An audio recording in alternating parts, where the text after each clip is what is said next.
The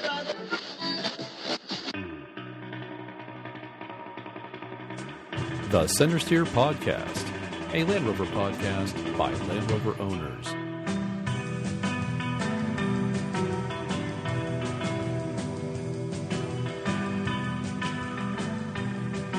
Welcome to the 25th episode of the Centresteer Podcast. It is the 26th of April, 2015. I am with Harold live from near Pittsburgh, Pennsylvania. And we have special guests all the way from Cancun, Mexico, Graham and Louisa Bell. They are traveling from Argentina to Alaska, and they will join us later to talk more about their travels and journeys. But first, I'd like them to say hello. Hi. Hey, hello. And, how's it as we say in South Africa? What's the word again? How's it? How's it? Oh, you run it all together. Like, how is it? Yeah, how's it? How's it? Yeah. Where from? Where from? Where from? I learned that from your book. Where from? Where from? Yeah, where from? What are you drinking? Nothing. Actually. I've got the Coronas and the beer in the fridge. We just pretend. You can say you're drinking Corona. We're having Corona. What else would you drink in Cancun? How's that? Not the water. No. Also joining us from Vermont, as usual, is Morgan. Hello. And joining us also from Pittsburgh, Pennsylvania via Skype is our own Mark Garcia. Hello. Say hi, Mark. Oh, you did say hi.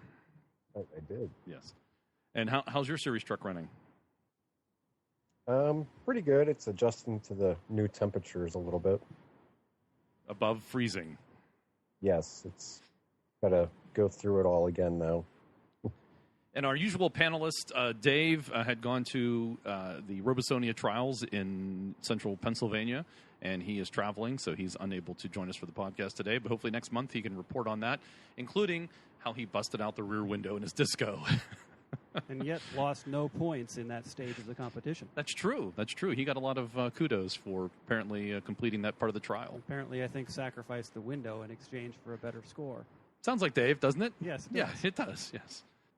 First up, though, we will talk about the news. Jaguar Land Rover's chief of design, Jerry McGovern, has done some interviews recently, and I think it's kind of interesting to discuss on the state of design for Land Rover and Jaguar, of course, by extension. But the interesting things are that the way he discusses design is he's talking about how there's that families again that Land Rover has been pushing for, the Range Rover, the family, the Discovery family, and then the Defender family. And the new thing I learned from reading these articles, and of course we'll have links to them in the show notes, is that the Discovery might impinge a little bit and get a little more luxurious, and impinge a bit on a Range Rover's kind of part of the off-roading world, and he's okay with that. And he says, and he's also talking about how the trucks are going to look more and more alike, apparently, and have those styling cues throughout the entire line and across the families also. Which leads me to think that the new Defender may look more like what we see in current. In the current Range Rover and the current Defender, it's could probably look a little bit like those. That's my thinking, because the big Disco is going to get a makeover soon. Also, I guess would be the Disco 5, and it's going to get a makeover, and I think it's going to look more like the Sport. The Disco Sport. It's going to look a little more like the Range Rover and the Range Rover Sport. Yeah, I have sort of a wait and see attitude, but at the same time, I think if there's overlap, it's not the end of the world. To a certain extent, they already have overlap because they have now the entry-level Range Rover in the Evoke, which is also the Disco Sport. I think that to a certain extent there's overlap because people have identified certain things with certain brands. It's a lot like in General Motors where you have Buicks and Cadillacs that are both sort of overlapping in terms of the luxury level, but certain people identify with the Cadillac brand and want that prestige, and that's kind of what you have going with the Range Rover versus the Discovery. That's actually what Jerry was saying too. People may want all the bells and whistles in a Discovery, but not want to feel like they're being too snooty by owning a Range Rover, so they'll have a Discovery fully loaded. Right.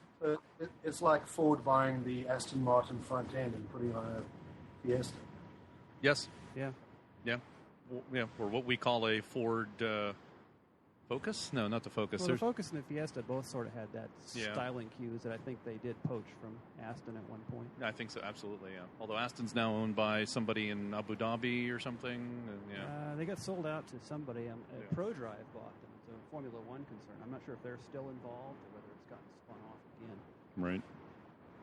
So that's an interesting discussion about where things are going, and that also that takes into effect. Of course, we have coming changes to the Defender line, and you've probably seen some photos that have been posted that I don't think are actual legit photos. I think they're just kind of artist renditions of what might happen for the Defenders and trying to drum up some business on looking at news sites. Well, every now and then I see what is being billed as new pictures that are just rehashes of the old DC-100 drawings. So one person's new idea is another person's we've seen that before.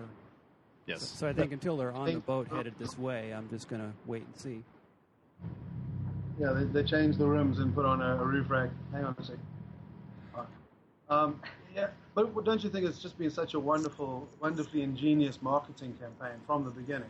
They first get everyone so excited that they're cancelling the traditional Defender. People are rushing out to buy them because obviously they're going to triple in value.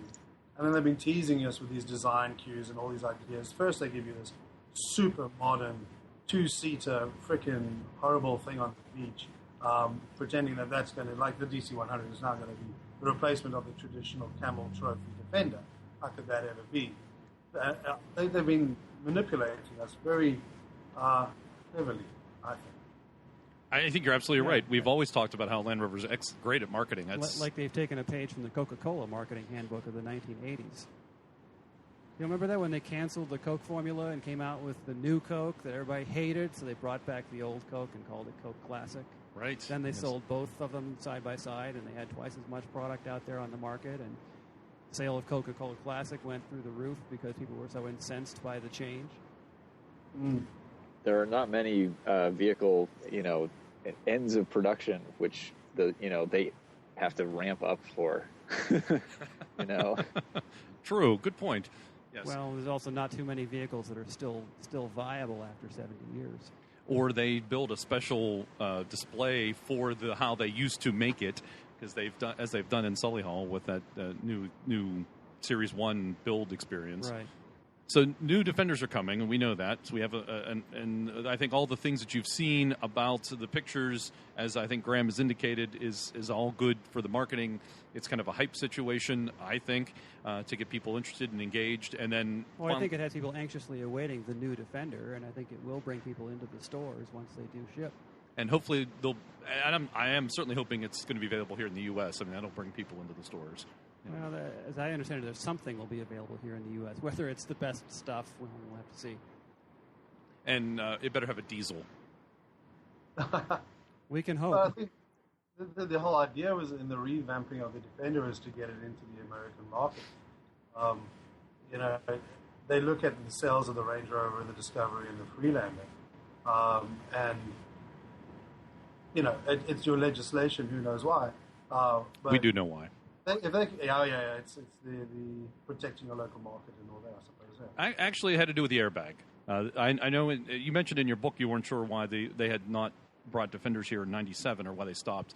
Land Rover actually had got a extension to the airbag requirement back in the middle of the 1990s, and that when that expired, they were not able to put the airbag into a Defender and make it meet that safety requirement. So that's why it ended. Yeah, the airbag is actually just part of the crashworthiness picture, right, which the Defender had many challenges too. Yeah. Sorry, Graham. You can continue. I just did want to make that point. I think I'm finished. I forgot what I was talking about. Buildings. You were mentioning that there was bringing it into the United States was important and critical to selling more Land Rovers, which I think is absolutely true. Well, I think that's true of any manufacturer. The U.S. is just a big market, and so it's really important if you do want to launch a new model that you be able to sell it in such a big market. Yeah. And another big market? China. Yep. But they got the Land. They have a Landwing X7. The Chinese courts have just denied or thrown out Land Rover's case, or that it's not a copyright infringement. There are no similar design cues. So the Landwing X7, an exact copy of the Land Rover Evoque, is now available from China. I don't know where they're going to market it to, but it's probably going to get all the way to South Africa. I'm pretty sure of that. But yeah, it looks fantastic. I imagine the build quality is just going to be superb. Well, certainly hope if they're going to sell it, outside of China, I think. But yeah, Well, I'm not surprised by this. I think that the Chinese government is notoriously infringement friendly, let's say, or maybe lenient would be a better word. well, because they want to make the money. Sure. Yeah, because the government has to own 51% of whatever company you bring in there. So if you bring in Land Rover wants to build and sell into China, then the government would own 51% of whatever company is there. So that's been happening. It happened to General Motors. It's happened, a number of other car companies have had the same problem. But yes, copyright? What copyright? We don't need no copyright. Maybe the Chinese will then make the old Defender, or a version of it. Well, I think the Well, Indians are going to do that for you. I wouldn't want them to do it. I think that's just remember who owns the company now. Yeah, I think that's part of the picture. I think you will see when they roll out the new Defender in a year or so, they'll say, "Oh, by the way, I think we're still going to make some old. They're going to make parts for the old Defenders for 15 years, and there may very well be a heritage line that they might continue to make some Defenders. I wouldn't be surprised. Well, I think the writing's on the wall, and we'll probably be discussing that in a few minutes here. Yes. So next up, this is a general story. This has nothing specifically to do with Land Rover, but I thought it important enough that since we all like working on our vehicles, or at least like thinking about working on our vehicles, like me, and this is from Autoblog. Automakers to gearheads, stop repairing cars. And car companies say that home repairs are, quote, legally problematic and seek copyright restrictions. And this has to do with they think that the code that's in the computers for all of the safety equipment and for the drivetrain and for basically everything but kind of entertainment, to them is copyrighted. They own it, and they don't want anyone working on it for fear that it would cause a problem. Or you might change parameters. You might change something on some of the parameters that cause the car to not work in the correct way that it was intended, OEM, or possibly bypass some emission controls, or possibly even bypass some safety controls. So this apparently is something they're talking about, and I don't think it's happened here in the U.S. I don't know about other countries, but the article worked here is they're talking to Congress and looking at using what we have as the Digital Rights Millennium Copyright Act as possibly a way to, kind of force folks to go to their local dealer and get their vehicle repaired. Well, what they're doing is they're viewing the programming in the electronic modules as intellectual property, and they're looking to protect that. And I to an extent, I agree with them on this. I think it's important because not everyone should be allowed to muck around in the electronic workings of the computers, especially when the vehicles get more and more computerized and more vehicular functions depend on it, like brakes and some of the new drive-by-wire throttle strategies, and I think you're going to start to see some drive-by-wire steering, and when we get into the self-driving cars, there's a lot of things that become very, very touchy electronically, and if you mess up in your coding, which many people can do pretty easily if they're not extra careful, you make one bad line of code in there somewhere, and suddenly you've got something that could be dangerous. Well, I agree with you on certain aspects of that. That's probably some of the reasoning, but certainly the way this article and I think another one that I read come out, it sounds like they don't want you touching your car at all in any way when there are still serviceable parts that not only the home mechanic could use or manage or work on, but it seems like the way these articles are written that they are trying to even squeeze out the independent garage and force you to go to a dealer, which would then in some ways become a monopoly on repairing your car, causing costs to rise, and and at least here in the U.S., I don't know about other places, but a lot of the dealers, they just give you shitty service. Well, certainly there would be that. I mean, not every dealer is, they are independent businesses, so not every dealer is going to give you the same experience. But I think to a certain extent, some of these articles are a bit alarmist. I've read some of the stuff behind them, and the manufacturers really aren't looking to outlaw all do-it-yourself service, just the things that involve changing the coding in the computers. And I think within that they are justified. I would like to see the independent shops have some access to it.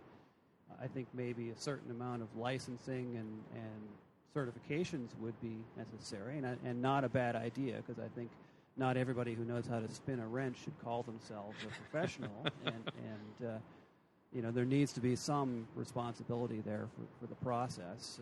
But I don't think that necessarily this means that you're not going to be allowed to change your tires and change your oil and do your basic maintenance and repairs. I think what they're after is the guys doing the tuning work that are really going in there and reprogramming their modules. But what about lifting or, trying to think of something else, Well, I don't think that really is something they're too concerned about. Yeah, they've gone after, chip modders and tuners in the past, but I think they're taking a different route this time by latching onto the DMCA. Right, I think they're finding a way to legally kind of put some teeth into their argument, and I think their argument has merit. I think it's purely economic. I mean, if, let's say, for instance, you were working on certain aspects of the vehicle. Now, let's say you can't work on other aspects. But now, with a vehicle, obviously, everything's connected. So there might be warranty issues or guarantee issues where, let's say you are changing your own brakes, which doesn't need code and et cetera, but they could say that is interfering with a braking system which is connected to that system, and therefore you might have warranty issues, whatever. For me, I think any corporation, it's about the bottom line, how to protect and how to increase their profits. So how many millions and billions and trillions have the motor industry has lost since vehicles were invented and guys figured out, hey, I could fix this myself. They're going to make vehicles more and more technologically advanced because they don't want you to work on it. You look at the TD5. They created a vehicle and all the enthusiasts were losing their brains about it because now you've got a vehicle which is so complicated that you need to have a computer to do simple things. You've got go home slow mode and limp home mode, and the vehicle can shut down. And if you're like us, we travel, to crazy places. We have to have our little computer module with us, and I can repair it because I have that. They take that off the market. Now you've got a simple problem. You've got a little warning light comes on. You have to go to the service center, and they're going to charge you what they feel like. Once they have the monopoly on repairs. And I think possibly, maybe call me a freaking paranoid schizophrenic, what is it? Conspiracy theorist, but at the end of the day, it's all about maximizing profit. Yes, of course, safety is very important, but I think if you look at their intention, this is kind of where they want to head. Yeah, there's, the maximizing profit. There's also, the ease in dealing with the software on the machines, because you go to the point where some of the newer companies like Tesla are, where they can push software updates over the air to your car, and so they can roll out new features, which is a great selling point. They can charge more for that, but they also, if they find a bug, they can fix it a little faster. It's more convenient for them. They don't have to make everybody drive back to the dealership. But if there's somebody who's been modding their vehicle, that update is not going to roll out, and maybe one of those is a safety improvement. So the more they can sort of try to prevent us from modifying our vehicles, the more that they don't have to worry about also notifying every customer that they need to make sure that if they're running a modified vehicle, that they bring it into the dealership for an important safety upgrade. That it's the combination. They save money. It's also a simplicity thing. They know what they're dealing with, and it's easy for them. I see your point. I think you're trying to. What you're saying is it almost subverts or gets around the recall aspect of certainly American laws, which require a recall and a notice, and people have to come in and take care and get the vehicle taken care of. So you're saying is in some ways this might help with some of that. Quicker upgrades and changes. Not only that, but it just makes the process easier and improves the customer experience too, because nobody likes the hassle of getting this card saying you have to bring your car in to get some work done, and then you're without it. Whereas if it's just it's plugged in at night and just takes care of upgrading itself, even if you're notified it's happening, it's just a lot easier than taking it to the dealer. And it saves the manufacturer the money of paying for the dealership to do these updates for free or repairs for free, and hoping the dealership gets them right. Right. And they're increasing in recalls. There have been so many more lately. Well, we expect Well, more that's- from our vehicles, and they're much more complex than they used to be. So it's no surprise that there are more recalls. I think the recalls are a response to problems that were always out there, and it's just that the number of recalls seems to have increased simply because they don't want to get sued and they don't want to have a problem down the road. And it was just more certainly of a a lot response. of butt covering happening. Yeah, absolutely. And, well, or they should have been doing recalls all along.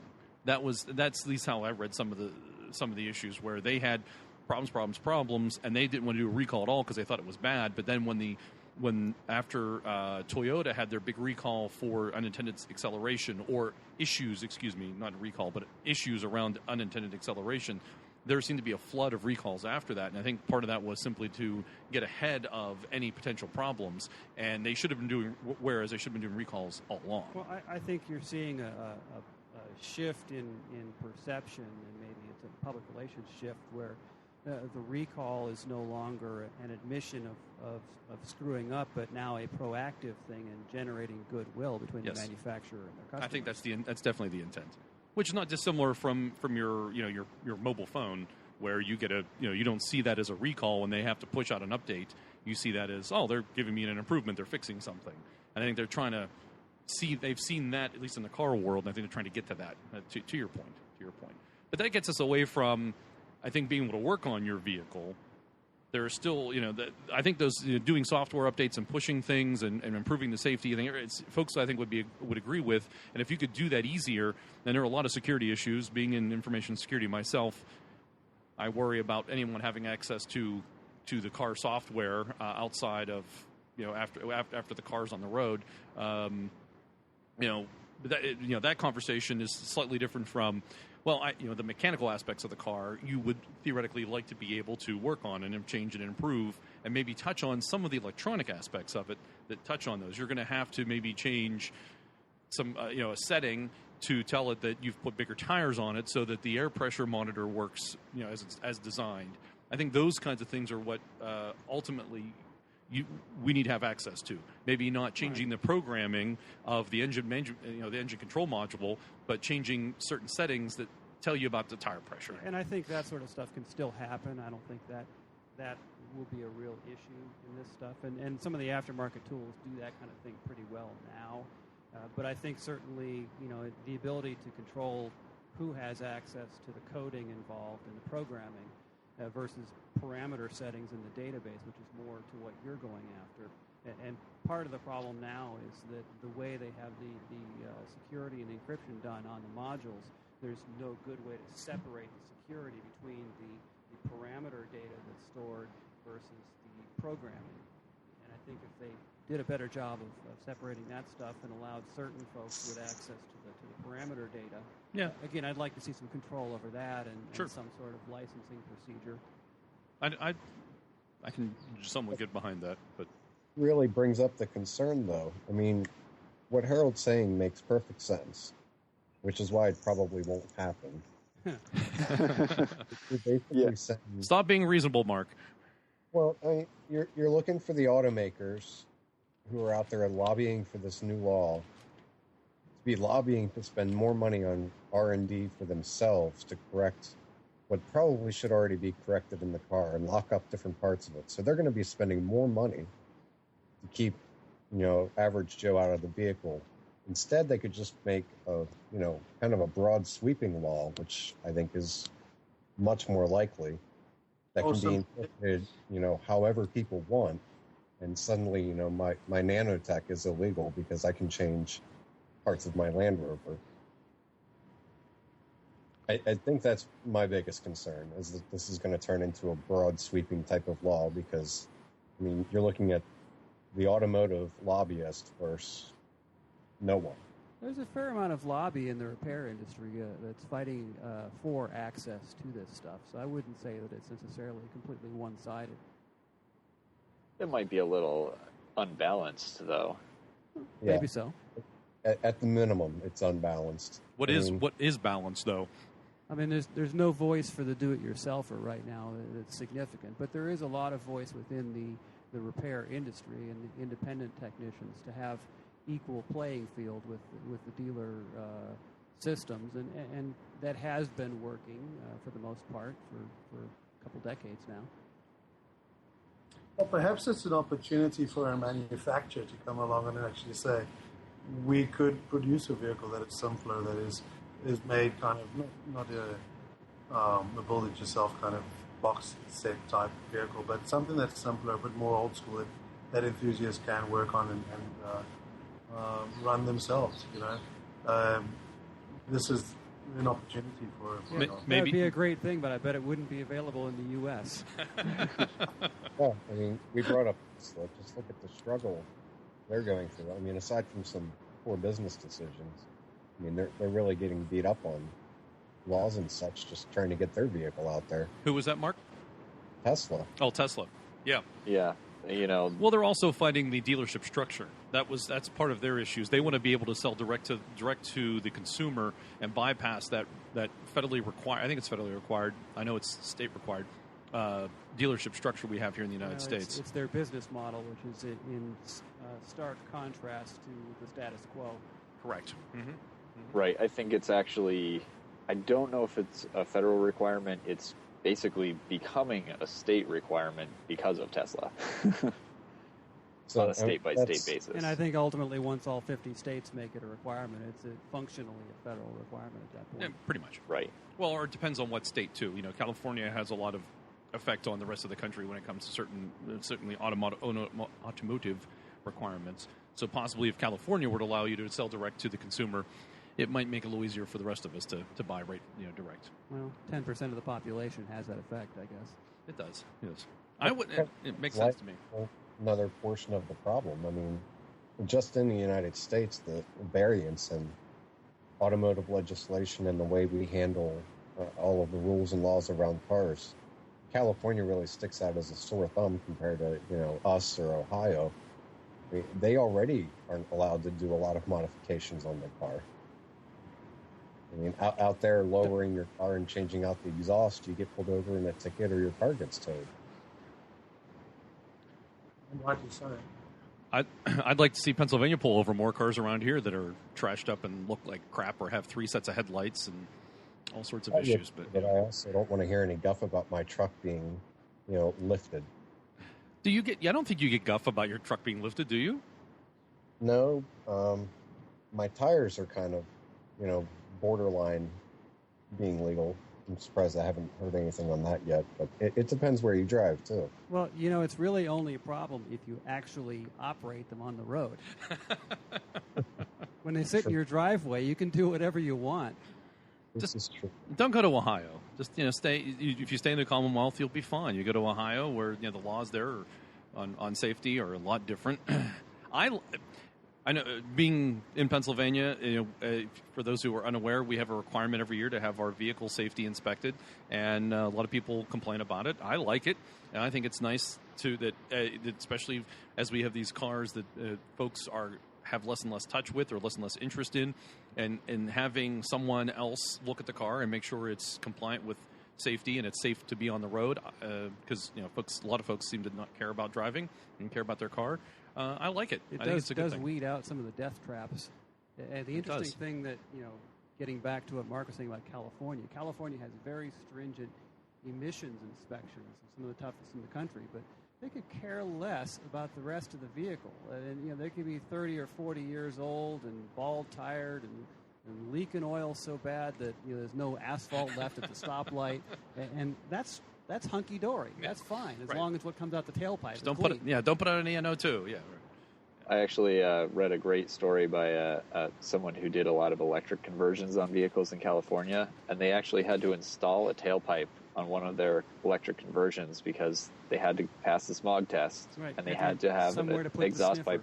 Exactly, they had to connect it, even though the tech understood completely the situation. They were like, "No, legally, I can't pass you without attaching this to some tailpipe." Some exhaust thing. Well, that's a stupidity where laws need to catch up with reality. But yeah. So the question is, how far did that pipe have to go? Did you just need 6 inches under the bumper? I don't recall, but I think that's about all he implemented. Okay. So it's picking up ambient air. Basically. So basically, you just need a Defender high lift adapter, and you're good to go. So, Graham and Louisa, do you have requirements while you guys are traveling for any safety or checks? Did any of the government stop you and do any safety or emission checks or look at any paperwork like that? When we're crossing borders, there's the temples and that, but mostly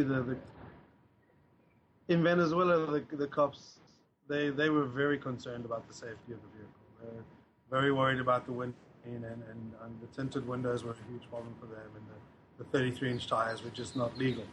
But none of that was actual law. That was just a way to get a fine out of us. But generally, no.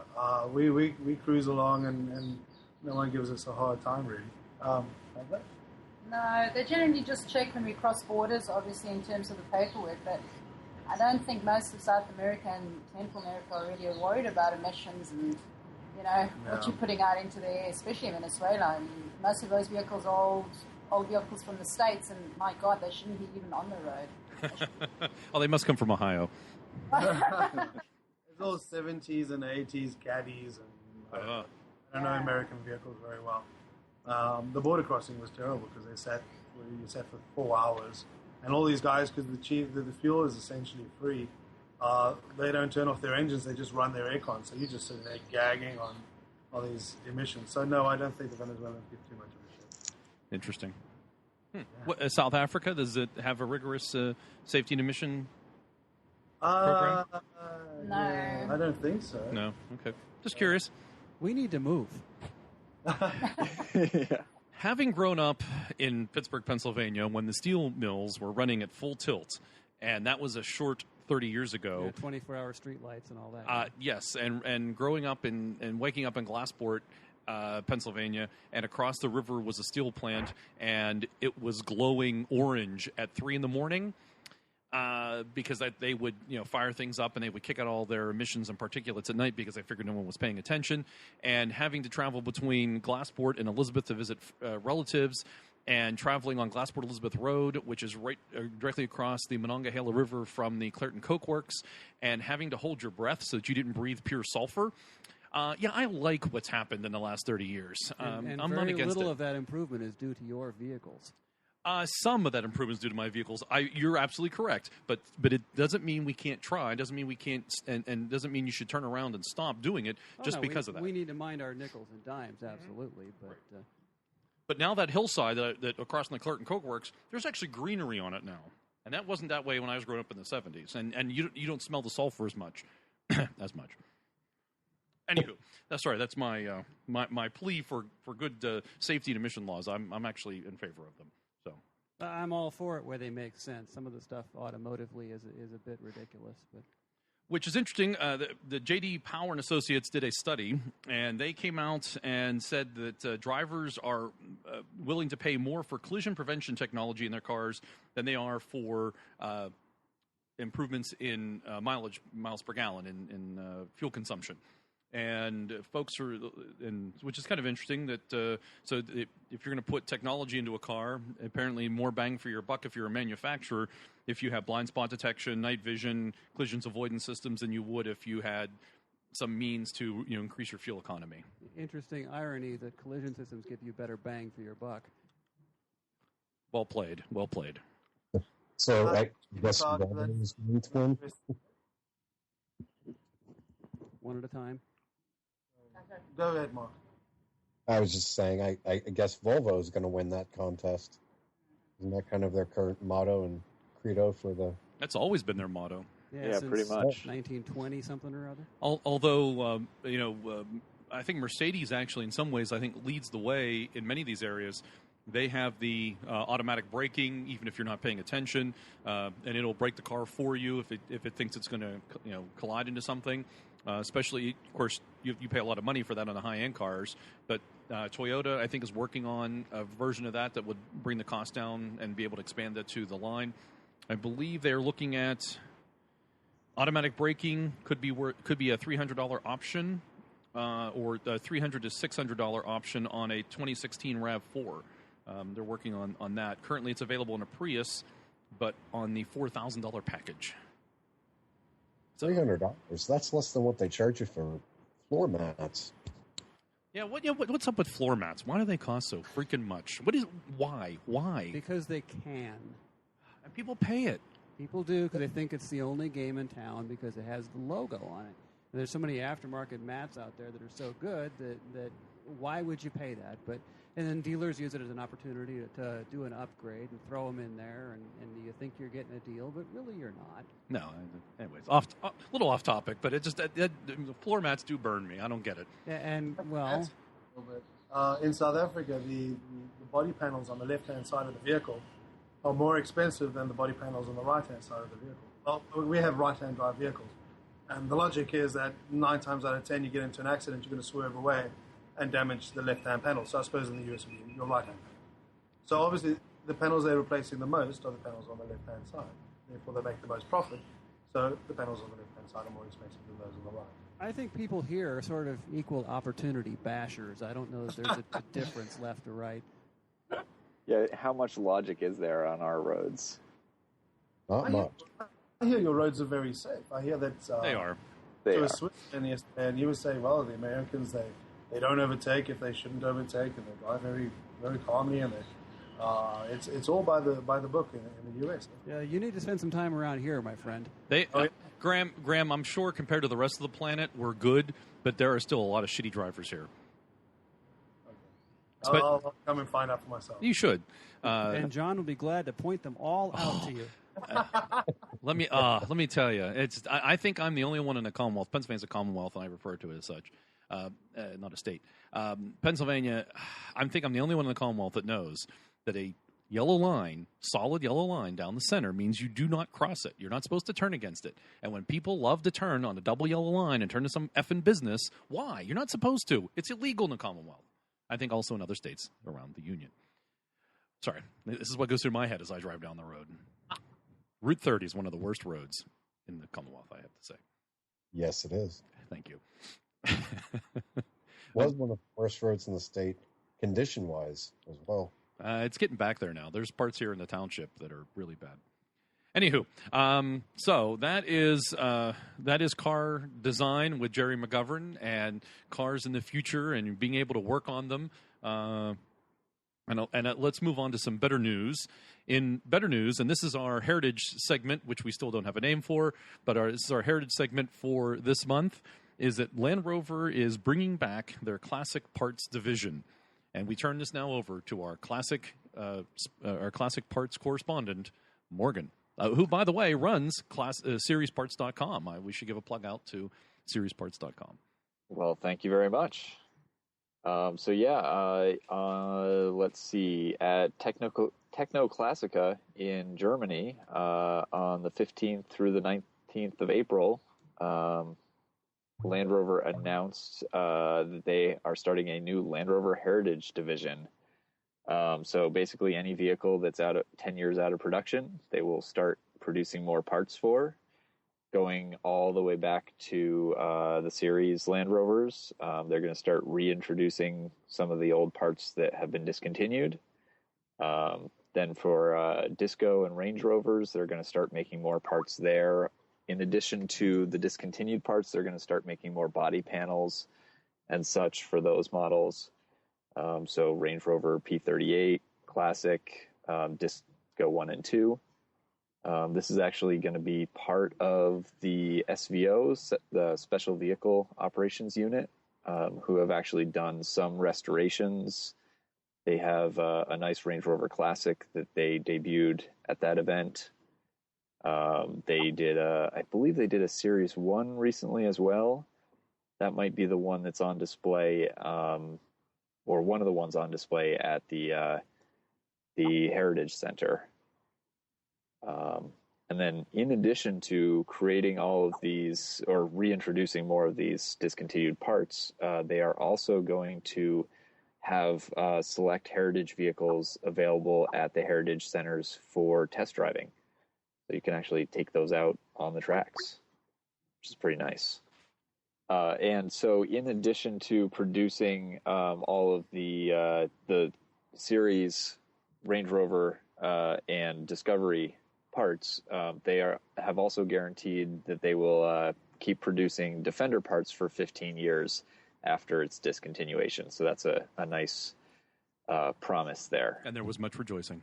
Yes. Yeah, and affordability. I mean, are we actually going to be able to afford these parts? Well, the pricing of genuine parts is already a little higher. A little higher, you think? So, yeah, I can imagine that the prices are probably going to go up. They are saying that they're going to use some of the original tooling methods certainly for the older parts. But, not all of those processes are necessarily the most efficient. So... Any sense, Morgan, about how it might affect Rover's North and their Pro line? Rover's North, I don't know for sure, but their Pro line has generally been a selection of aftermarket parts that are, in a much more reasonable price bracket. But they have a license from Land Rover to make series parts, correct? I think all they're doing is they're just buying aftermarket parts from the best supplier of the month and slapping their Pro line on it. It's right. From what I understand, they're getting from the same stream as like Allmakes and Britpart and those guys. And just by having the Pro line brand, they don't have to lock themselves into Bearmac or Allmakes, etc. They can choose which one they think is the best deal and the best product, and then slap their label on it. Exactly. That is definitely what they're doing now. But they have exclusivity in North America, though. They do have exclusivity in North America for official Land Rover parts, so they can carry genuine parts. Their genuine green oval box stuff, right? They do carry. They have exclusivity for that. Okay, right. Gotcha. So I got the two confused. Right. Yeah, so there's separate programs. Yeah, and that's just going to be a benefit for them because right now they have a lot of those parts that are NLA no longer available that they're stuck waiting on. So we don't know if they will then resell these heritage parts for Land Rover, or if Land Rover will compete with them, or if they will lose that exclusivity. I would imagine that since Land Rover is basically just sort of reintroducing old part numbers, and that they have access to the existing part numbers, that they will probably still be able to carry those. Yeah, I would think it would only enhance what Rover's North has to offer. Right. It'd be interesting to see how the aftermarket responds, whether they come out with a competing product or not, and we really get some serious broadening of the parts availability. Right. That certainly would be my hope, that this will, show other manufacturers that, Land Rover is committed to these older vehicles, so they should be able to commit as well. Well, I think that you've probably heard me say this before, but I've been predicting since the day that Ford announced they were selling the company to an Indian company that you were going to see this, and it was going to start with parts, and eventually it could wind its way into actual series trucks being produced for the third world. If you consider that the parent company, Tata, their primary rival in the Indian market is a company by the name of Mahindra. Mahindra makes under license the original Willys CJ2A, which they still sell. I mean, it looks very much like the original Jeep, and I think that this is an avenue for Tata to compete with them for that vehicle. That would be excellent. Which makes parts a tremendous thing, because that certainly has that deal with Mahindra and the CJ2s has made the vintage Jeeps a lot easier to maintain because of parts availability. So is there a chance then? Well, it's certainly good that having the parts available from the manufacturer for a vehicle that's no longer made is certainly great and fantastic. But is there a chance that we could see maybe a slight decrease in the cost of said new parts? Because one would think the more of them you make, the better the cost will get. Right. And so if there's a sufficient demand and they put out enough, and there's possibly even some of the aftermarket stuff kind of competes with that, it might help to bring that price down a little bit. Certainly if they start producing in volume and actually start producing the vehicles again, even though we don't see the vehicles in our market, if they're out there in the wild, there's going to be more interest in the aftermarket to make parts for them, which does help us with our vehicles that we have. Or if you're traveling, say, in one of those foreign lands, Absolutely. And you have a vehicle that needs said part, and you're in that foreign land. Absolutely. You can get the parts. There's people there that know how to work on them because there's plenty more of them there in the wild. There's of course, vehicles. You might be in Mexico or Venezuela. or yes, for Or at the instance. In-Laws. Or at the In-Laws. Or at the In-Laws, yes. Sorry, I had to go for the joke. The ultimate in the third world. the In-Laws is Well, the third. I mean, like here you have the Santana, and especially in South America, Costa Rica as well. I mean, you can find them everywhere. Just yesterday, I photographed 2 lightweights, the lightweight Land Rover. Yep. Santana lightweights? No. Actually, I think they were. But anyway, I was saying the Santanas and other Land Rovers. Okay, gotcha. It's quite a lot. I mean, just lying around in dump yards and stuff. I was saying to the one chap that those lightweights are surely worth thousands in the US. All right. So the availability of parts is, for instance, we paid. Sorry, you guys have opinions. We have experiences. It's all I can share. But we getting a standard, just like a little rubber cap for the wheel bearings, was $15 US in Ecuador. Yeah, and that's not TD5, that's not TDI, that's a different part. The thing is, what you're having is the markups are so huge already on and the availability. I mean, the Land Rovers in South America, for instance, talk about third world countries, they're a luxury mark. It's a status symbol to have a Land Rover, and there's specific Land Rover clubs, and they're almost like a Rotary club. These guys would love to see the Santanas or like the series, or those kind of vehicles reintroduced through the Indian supplier. But then you talk about your original parts, etc. I mean, coming from Land Rover, I can't imagine that they'll be able to compete financially with your BMX or your Brit parts. I mean, personally, we won't use Brit parts, not for anything that's essential, like body parts and this, that, and the other. It's fine, but I mean, if you're looking at a BMX part, already the prices are so high. I can't imagine that those prices could go down with the introduction of like your heritage parts. Tell me something. Do you know if the Prince of Darkness is still going to be providing the electrical components? I'm sure the Ghost is there.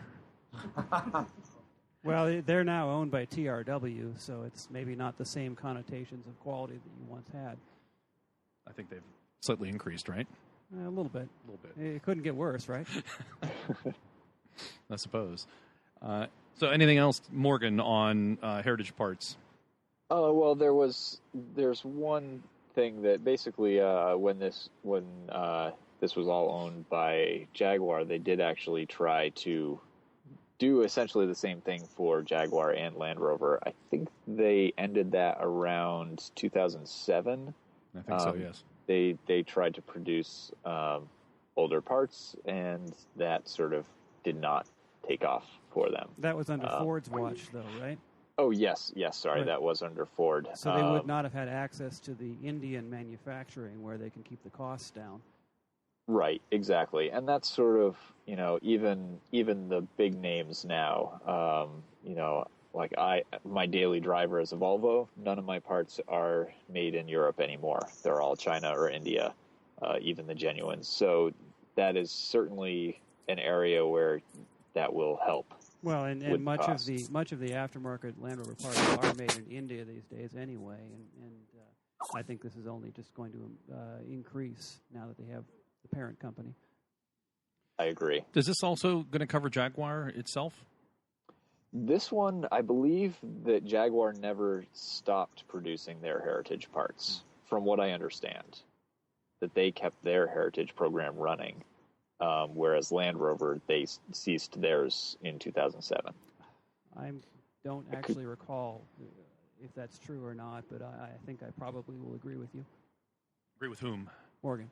So they have continued making heritage I believe, parts. but don't take my word for that. I tend not to buy my Jag parts through the official channels too much. So Right. So, Morgan, you're going to, when these parts come out, will SeriesParts.com plug into all of that and be and continue to be your central source of series parts? I will certainly try. I mostly try to, be a portal to other locations. So while I do gather, live auctions from, Craigslist and eBay and stuff like that, I definitely point out to other parts suppliers who carry those parts. So I thought this would be a good opportunity to plug your website, and so Since we never take the opportunity to ever do that. No, we get no remuneration, nothing except that he joins us on the podcast and has provided support and insight. Well, yeah, tech support is promotional consideration. That's true. Promotional consideration brought to you by. All right, shall we move into events? Sounds good. Because I believe also SeriesParts.com is going to now list series-related events. Is that correct? Yeah, I've actually been doing it for a while now, always discovering new events to list. We actually had a couple of events this weekend that, Matt introduced us to on Land Rovers Live. So this weekend in the UK was Muddy Good Weekend. For April 25th and 26th, so that was Saturday and Sunday. Today, again, we're recording on the 26th. Today was the first of the Great British Land Rover Show, so that's a new show starting this year. Hopefully that will be an annual. And then also today on the 26th was the Newbury 4x4 and Vintage Spares Day. Now, they actually do a number of spares days and events throughout the year. The only event I have on my May calendar so far is their Heritage Land Rover Drive-In Day to East Nor Castle, which is May 31st. So that's another spares day event for heritage vehicles. Now, so, when you say spares day, is that like what we would call a swap meet? It is, yep. Okay. Matt, did you attend any of these events this weekend? Yeah, I've not long got back from the Great British Land Rover Show down in Donington today, and that was, as was just said, the first of this particular show. And you know what? It was a really great show. It was quite small, I guess by American standards, pretty big. Yeah. More than half a dozen, and you're big here. So. Yeah, exactly. But no, it was a really great show, and oddly, like we mentioned the Newbury Spares show there, and that's, clearly all spares and used parts. And what we were seeing at the Great British Land Rover show was a whole new mix-up of things that I hadn't seen before, like a full air suspension kit for a Defender. 2 companies offering those. Really, really interesting. Some new sorts of tents and things. We were there supporting Bearmac and their new whole range of Wild Bear products, which is like a high-end aftermarket set of products and radius arms and all the rest of it. So plenty of new stuff to see, which is pretty cool considering the Defender's nearing its end and companies are still investing quite heavily into tooling and patterns and parts for Defenders. So a great day out. Now you'll be covering this in your show, of course, I'm assuming. I dare say we will. Oh, good. So we can look at Land Rovers Live for more information about the shows then. And some pictures, perhaps? Maybe even some moving pictures. Oh, moving pictures. Pictures. Ooh, technology. Wow. Now, the one thing that I was happy to see about the Great British Land Rover Show is that it did move so far into spring, whereas a lot of the other events are spread out later in the summer and into early fall. Yeah, So I think that's nice really to down see to the fact that it's indoors. Very nice. I did see that Land Rover is going to attend an event this year in the UK. They're going to the Peterborough show, and they're going to celebrate the Defender.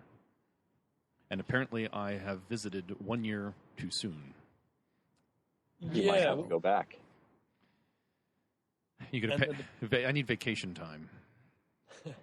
Yeah, well, the Peterborough show is the last big show of the season, so good opportunity for people to come out and see. And really, it's like having royalty come along to a show with Land Rover, leave Solihull and come out. So that'll be pretty exciting, and I think for many people it'll be the first and only chance to see a full range of the special editions. Well, and if it's the last show of the year, then really it's the last show for the Defender. Period.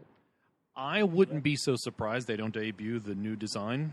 Well, that's an opportunity. I had a thought. It's end of the season. It's the only show they're attending. They're going to celebrate the Defender. It might be, hey, we're taking the wraps off. And if it's that close to the end of production of the existing Defender, it's kind of time they have a design by then.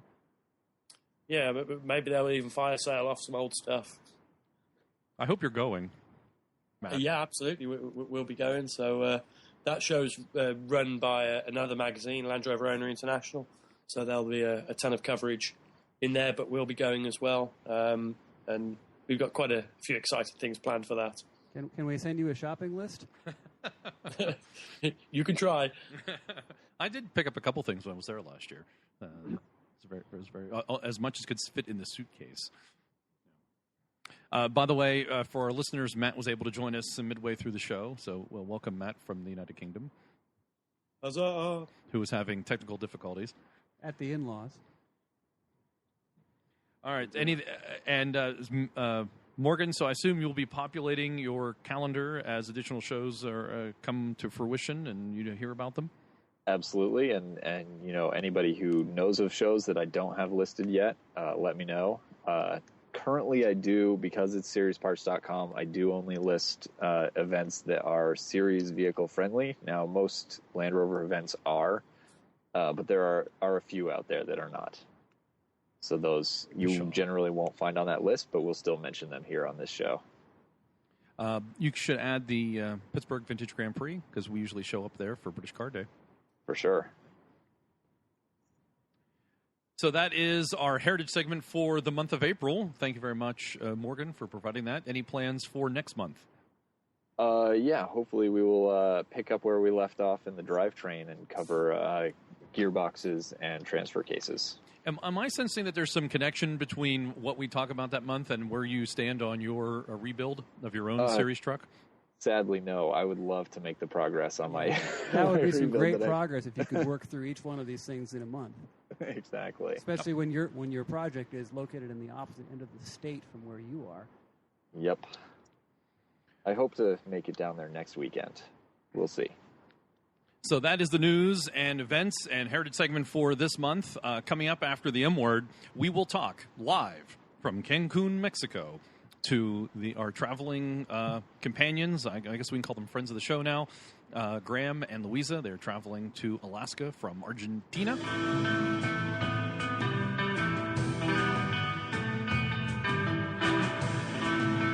The other day, I was watching an episode of The Daily Show on Comedy Central when the host, Jon Stewart, was interviewing the renowned astrophysicist Neil deGrasse Tyson.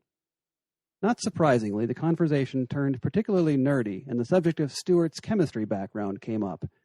Dr. Tyson mentioned that he had heard that Stewart's favorite element was carbon, because, as he put it, carbon is the slut of the periodic table. While I mean no disrespect to either Mr. Stewart or Dr. Tyson, I have to disagree with them. Although carbon does have the ability to form compounds with a vast majority of the elements in the table, there is another element that I feel is more deserving of such an honor. If carbon is a slut, then oxygen is an incurable nymphomaniac, the sex-starved party girl of the chemical world. Oxygen makes up approximately 20% of the air we breathe. Without it, life could not exist. When combined with hydrogen, we get water, also essential for every living thing. However, oxygen also has a dark side. It has a relentless need to react and will actively seek out and form new bonds with anything and everything it can, regardless of whether it's beneficial or incredibly harmful. When combined with hydrogen and sulfur, oxygen forms sulfuric acid, which is useful in making car batteries. However, if not maintained properly, the oxygen gets bored and decides to spice things up by reacting with the lead plates in the battery to form lead sulfate and water, which drastically reduces the ability of the battery to start your engine. Oxygen is a home wrecker in the presence of hydrocarbon fuels. The stable marriage of hydrogen and carbon is broken, and oxygen combines passionately with both to form carbon dioxide, water, and lots of heat. This heat can be harnessed for plenty of useful things, but if not carefully managed, the combustion process can also produce carbon monoxide, which is poisonous, and oxides of nitrogen, one of the primary ingredients of polluting smog. And if by chance there's a small amount of sulfur present in the fuel, then sulfur dioxide is produced, which then reacts with water in the atmosphere to form sulfuric acid, Automotive enthusiasts in the eastern U.S. can tell you all about the damaging effects of acid rain on their expensive paintwork, not to mention what it does to plant and animal life. Aluminum reacts readily with oxygen to form aluminum oxide, one of the hardest and most plentiful substances on Earth. It's quite useful for making sandpaper. Aluminum oxide also forms a protective layer on the surface of aluminum components, but when in the presence of water and halide salts like the sodium chloride and potassium chloride that get spread generously upon our roads in winter, oxygen gets the itch and a real orgy ensues. The halide ions eat their way through the oxide into the aluminum, and if by chance there's another dissimilar metal like iron or steel nearby, the resulting electrochemical reaction, known as galvanic corrosion, will quickly reduce the aluminum to nothing. Oxygen combines with iron to form iron oxide, commonly known as rust. It's the cancer of the automotive world, hastening the demise of all things mechanical. The process is fairly slow and well controlled in dry air, but when things get wet, the party gets rolling. And if the water brings some friends, like acid rain or road salt, oxygen starts passing the crack pipe, and soon the party is out of control. The resulting tumors are incurable. You can surgically excise and patch the holes, or you can use various forms of chemotherapy, but eventually the cancer will return. Left unchecked, it will grow until all metal is destroyed. The best you can do is slow the process down with aggressive treatment and a barrier layer to exclude water and oxygen. Eventually, nature finds a way, and oxygen finds its way in. When oxygen is left alone with nothing better to do, it pairs up in relatively stable two-atom molecules. However, under certain conditions, oxygen is compelled to gang up in triple molecules known as ozone. In the Earth's upper atmosphere, ozone is essential to protect our planet from the damaging effects of the sun's rays. However, here on the surface where we all live and breathe, ozone is an unhealthy pollutant and a greenhouse gas. Numerous clinical studies have confirmed links between ozone and respiratory ailments in humans and other animals. It oxidizes metals more readily than regular oxygen, and it also attacks certain polymers like rubber and plastic. What many people refer to as dry rotting of tires and hoses is actually the result of exposure to sunlight and ozone. It's really too bad we can't collect some of this damaging ozone and pump it up to the stratosphere where it could actually do us some good. If there are any chemists out there in our listening audience, I sincerely apologize for any inaccuracies I may have presented here. I know I've oversimplified and perhaps even butchered some of the science, but my intention was merely to provoke some thought and give the nerds something to snack on. Feel free to write in and set me straight. And the next time you hear someone getting nerdy about the periodic table of the elements, remember our conversation about oxygen, the quintessential party girl. Number 13 in the table, and number 1 in your life.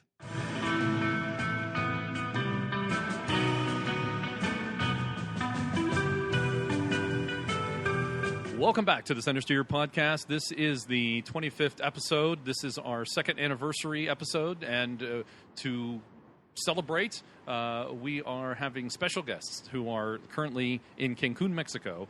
They are Louisa and Graham Bell are traveling from Argentina to Alaska in a Land Rover Defender 130 with their family, their 2 kids.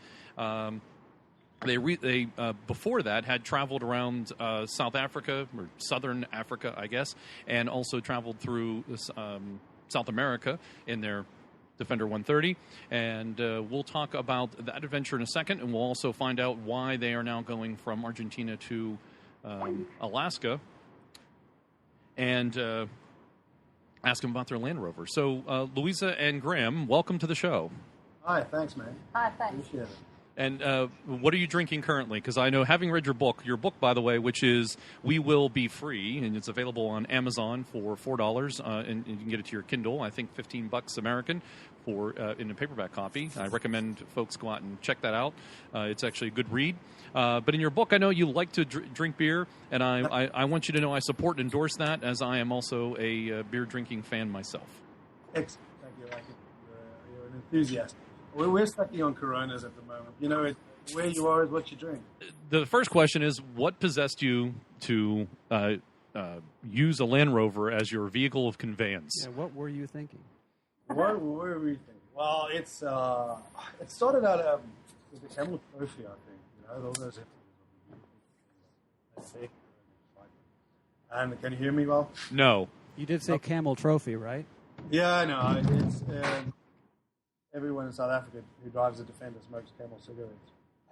But we sorted out. I mean, my first series vehicle I bought, I think about 10 odd years ago, was a little 109 pickup. I got it for 12,000 rand, which is about 1,000 US. And you've got the vehicle, you want to travel. I mean, Louisa and I both traveled when we were younger, and then we settled down into making money and doing the corporate thing and all that. But having that series vehicle, it took us places. We started camping, and the more we traveled, the more we enjoyed traveling. And we had a very successful business back in South Africa. But Louisa's dad inspired us. He'd worked his whole life just real estate, insurance, whatever. And in his later years, all he wanted to do was travel. And he inspired us. We wanted to travel, and so we bought the 130 and thought, okay, let's do something crazy and let's head up to Kenya.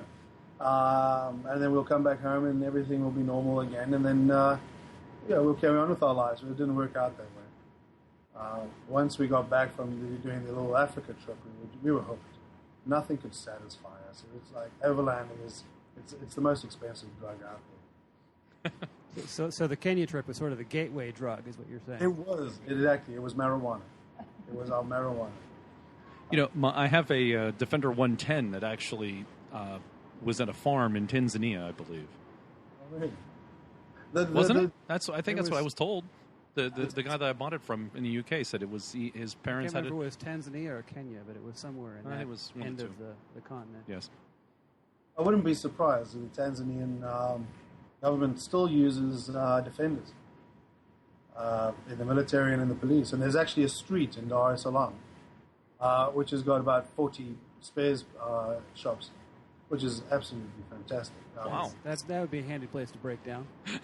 Yeah, it was actually. Well, we broke our rear shocks because the South African internet gurus all told us, oh man, if you're going out of South Africa, you got to take rice for 3 months and powdered milk and saline drips and all this shit. So we were heavily loaded. And I hit one of these bloody speed bumps while sipping on a cool drink in Tanzania. I totally broke off the rear shocks.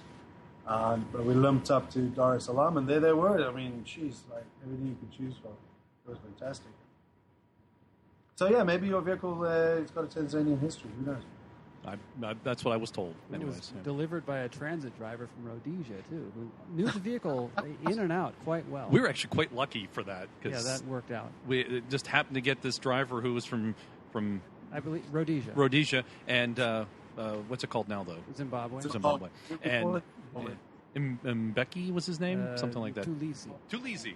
And he just what had happened is the 110 had run out of electricity, and he was the only one who knew where the battery was located, and was able to successfully jump it and get it onto basically onto the flatbed and Most deliver of us it. Yanks have no clue where they put the battery in these things. Yes. Anyways, so you did that part of Africa, got hooked, and you had to take your only because I've read the book. I know not all the book yet, but you had to use your Defender when you took it over to South America. And did you consider any other vehicle, or was that like you already had like your maiden voyage and it was all kitted out and ready for you? So is that why you used it? We had in our driveway back home, we had Range Rover Classic. We had a R6, which is the 4.1 liter straight 6 engine, which was used in the Land Rover series, which was used in the South African Army, had a flat nose. And we were looking at those two and thinking, hey, let's just take one of these Landys. This was for the Africa trip. But very thirsty, both of them, obviously. And the 109 was just a little bit rickety for me. It was just, I didn't feel that she had to go out and get there that I thought that I wanted to go and do this trip. So we traveled up to another town and bought the 130, kitted her out for the Africa trip. Yeah. And that was much it. It was better way to go overlanding in a coil-sprung truck, definitely. Oh, yeah. I think so. And a little bit more reliable than the series, might I say. Yeah, the series would always kind of just get us there. Like 100 meters from the campsite, and then decide to die in the bush. And I'd be trying to figure out which wire was gone this time, which fuse was the problem, or whatever. Louise had to lug all the shit to the camp. So I thought, we weren't going to do that. I think the steering is a lot more stable on the T5 as well. So, yeah, you're not wandering all over the road, which is good for crew to have a stable steering. Plus, you have the power assist, which is always a nice thing. Yes. Yeah. Squeezer has very strong arms. She does now. Yeah. After driving a 109, you get them whether you want them or not. I tried to sell it to some Dutch boys who were trying to want to trip up to Kenya. They couldn't drive the thing.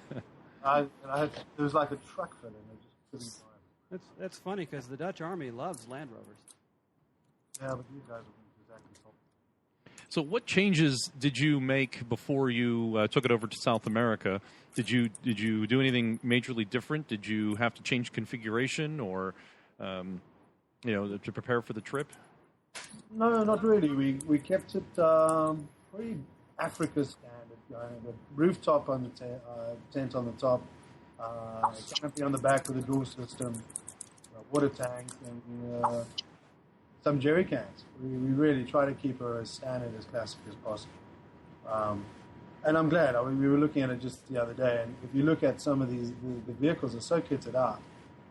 Actually, I was reading an article on the Overland Sphere, and it was talking about the GWM, gross GVM, gross vehicle weight. Yeah, and when you got the roof racks and the slide bars and the undercarriage protection and all of that stuff, before you've even put your clothing in, your vehicle's almost overweight already. So we've tried to keep her as light as possible and as standard as possible, which saves a lot of money and obviously makes it easier to service and keep going. Well, it improves your reliability, too, because when you get fully weighted out like that, you start to stress the mechanical limits of a lot of different systems. Absolutely. We learned that driving up to Kenya. We actually didn't get into Kenya because the family loved Malawi so much. Yeah, that was the goal. But we were so loaded, and we could feel it. It was every time we went over a bump. The Land Rover she performed excellently all for it. In the dunes, in the mud, whatever, she still did extremely well. But it was so much better. She's got a bit more. What did you kit out with? Did you have onboard water? Do you have a pump? I know you have a tent, a rooftop tent. You have an extra fuel tank, at least based on what I've read so far. But what about water and food supplies and safety and storage? Do you have I guess I shouldn't ask if you have a secret locker because you don't want to tell me that. But it wouldn't be a secret anymore. It wouldn't be a secret anymore. But yeah. Well, we've got the food crates. We've got 3 food crates that I tend to fill with too much shit, as Graham says. And then we've got the water tank, a 40-litre water tank. 60 litres expanded somewhere. But we don't have a water purification system or anything like that. We had a Catadin one that you can pump out through water, but we found it, if you're off rural, then yes, use that. But it's just so much easier just buying a 20-litre and putting it through to the tank. Yeah. And I'm not, strange for a TD5 owner, I'm not a great fan of electricity. I don't like pumps. I don't like extra add-ons, etc. Because, I'm not the brightest chap as it is. Electricity just confuses the shit out of me. So everything is, I like the water tank. I pull it from the top and I open a garden tap at the bottom. It's all gravity fed. It's a very simple system. I designed it that way to be low maintenance. Because I knew I was going to be working on the car a lot. But I don't want to be busy with all the accessories. Yeah, and we've got 2 refrigerators, one Engel and one Waker, and one for beer, one for meat. Yeah, the one's for beer and meat, and the other one's for veg and the rest of the stuff. Is it a freezer for your lamb? Well, I can't find any lamb. I'm really upset, so I'm hoping when we get to the States, there's a hell of a lot of lamb. A lot of lamb. You can find lamb, but it's not as prevalent, I think, as it once was. It's available at most any good grocery store. You'll pay for it, but it's available. She's addicted to lamb. I know some people she'd get along with then. Oh, good. Yeah, beef is certainly easier to find than chicken. It's your 2 big things here.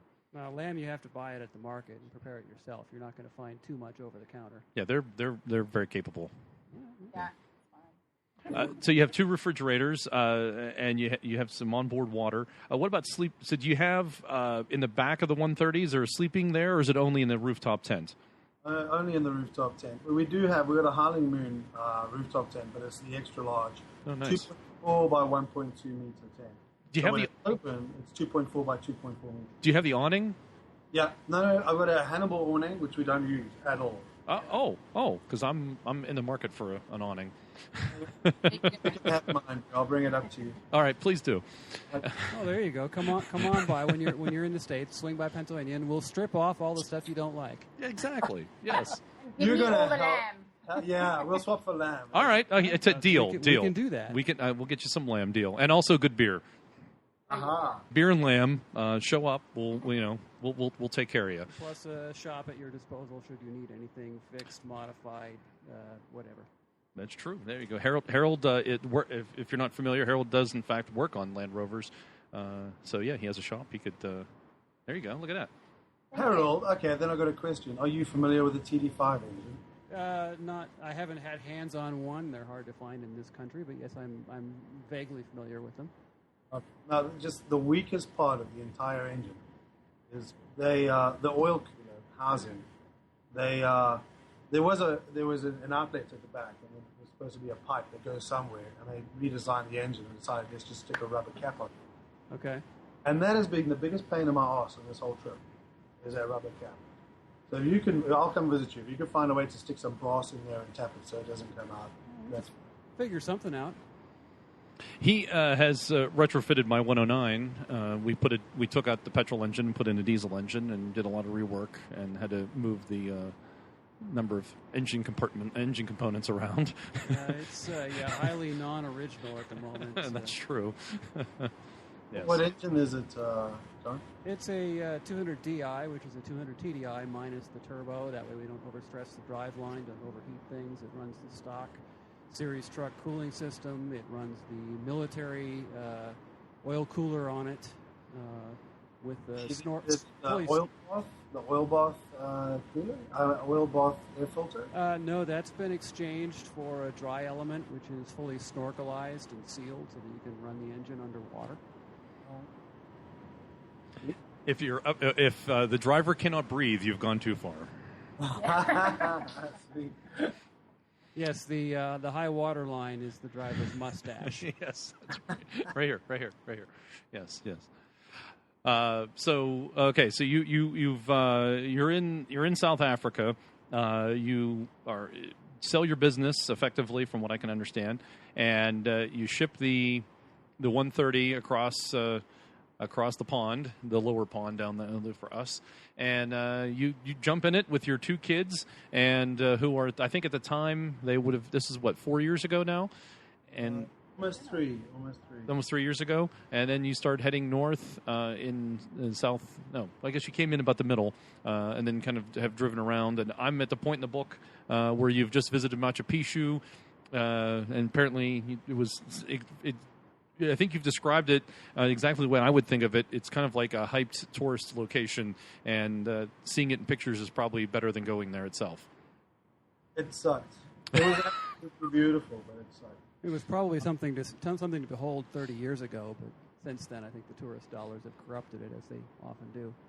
Yeah, I'm a loner. I like to be with my kids in my Land Rover out in the middle of nowhere, and then to get into this packed situations with people where I can't focus on the ruins or the beauty of what I'm supposed to be looking at. I'm looking at the guy fighting with the other guy, or the guy cutting the line, or whatever it is. It's just anyway. But we shipped to Uruguay, just to clarify what you were saying. Thank you. And we said, well, you can't go to South America and not go to Rio. So we thought, okay, everyone told us, don't go to Brazil, you're going to die, they're going to slit your throats, and they're going to hijack you, and even people in Uruguay were telling us, oh, don't go to Brazil, forget about it. So we thought, well, we're South Africans, we're tough, we live at the end of apartheid and all that shit, we can make it. we had like drills with the kids, security drills. We had knives, pepper sprays, all kinds of shit. So we thought we'd be prepared for any situation.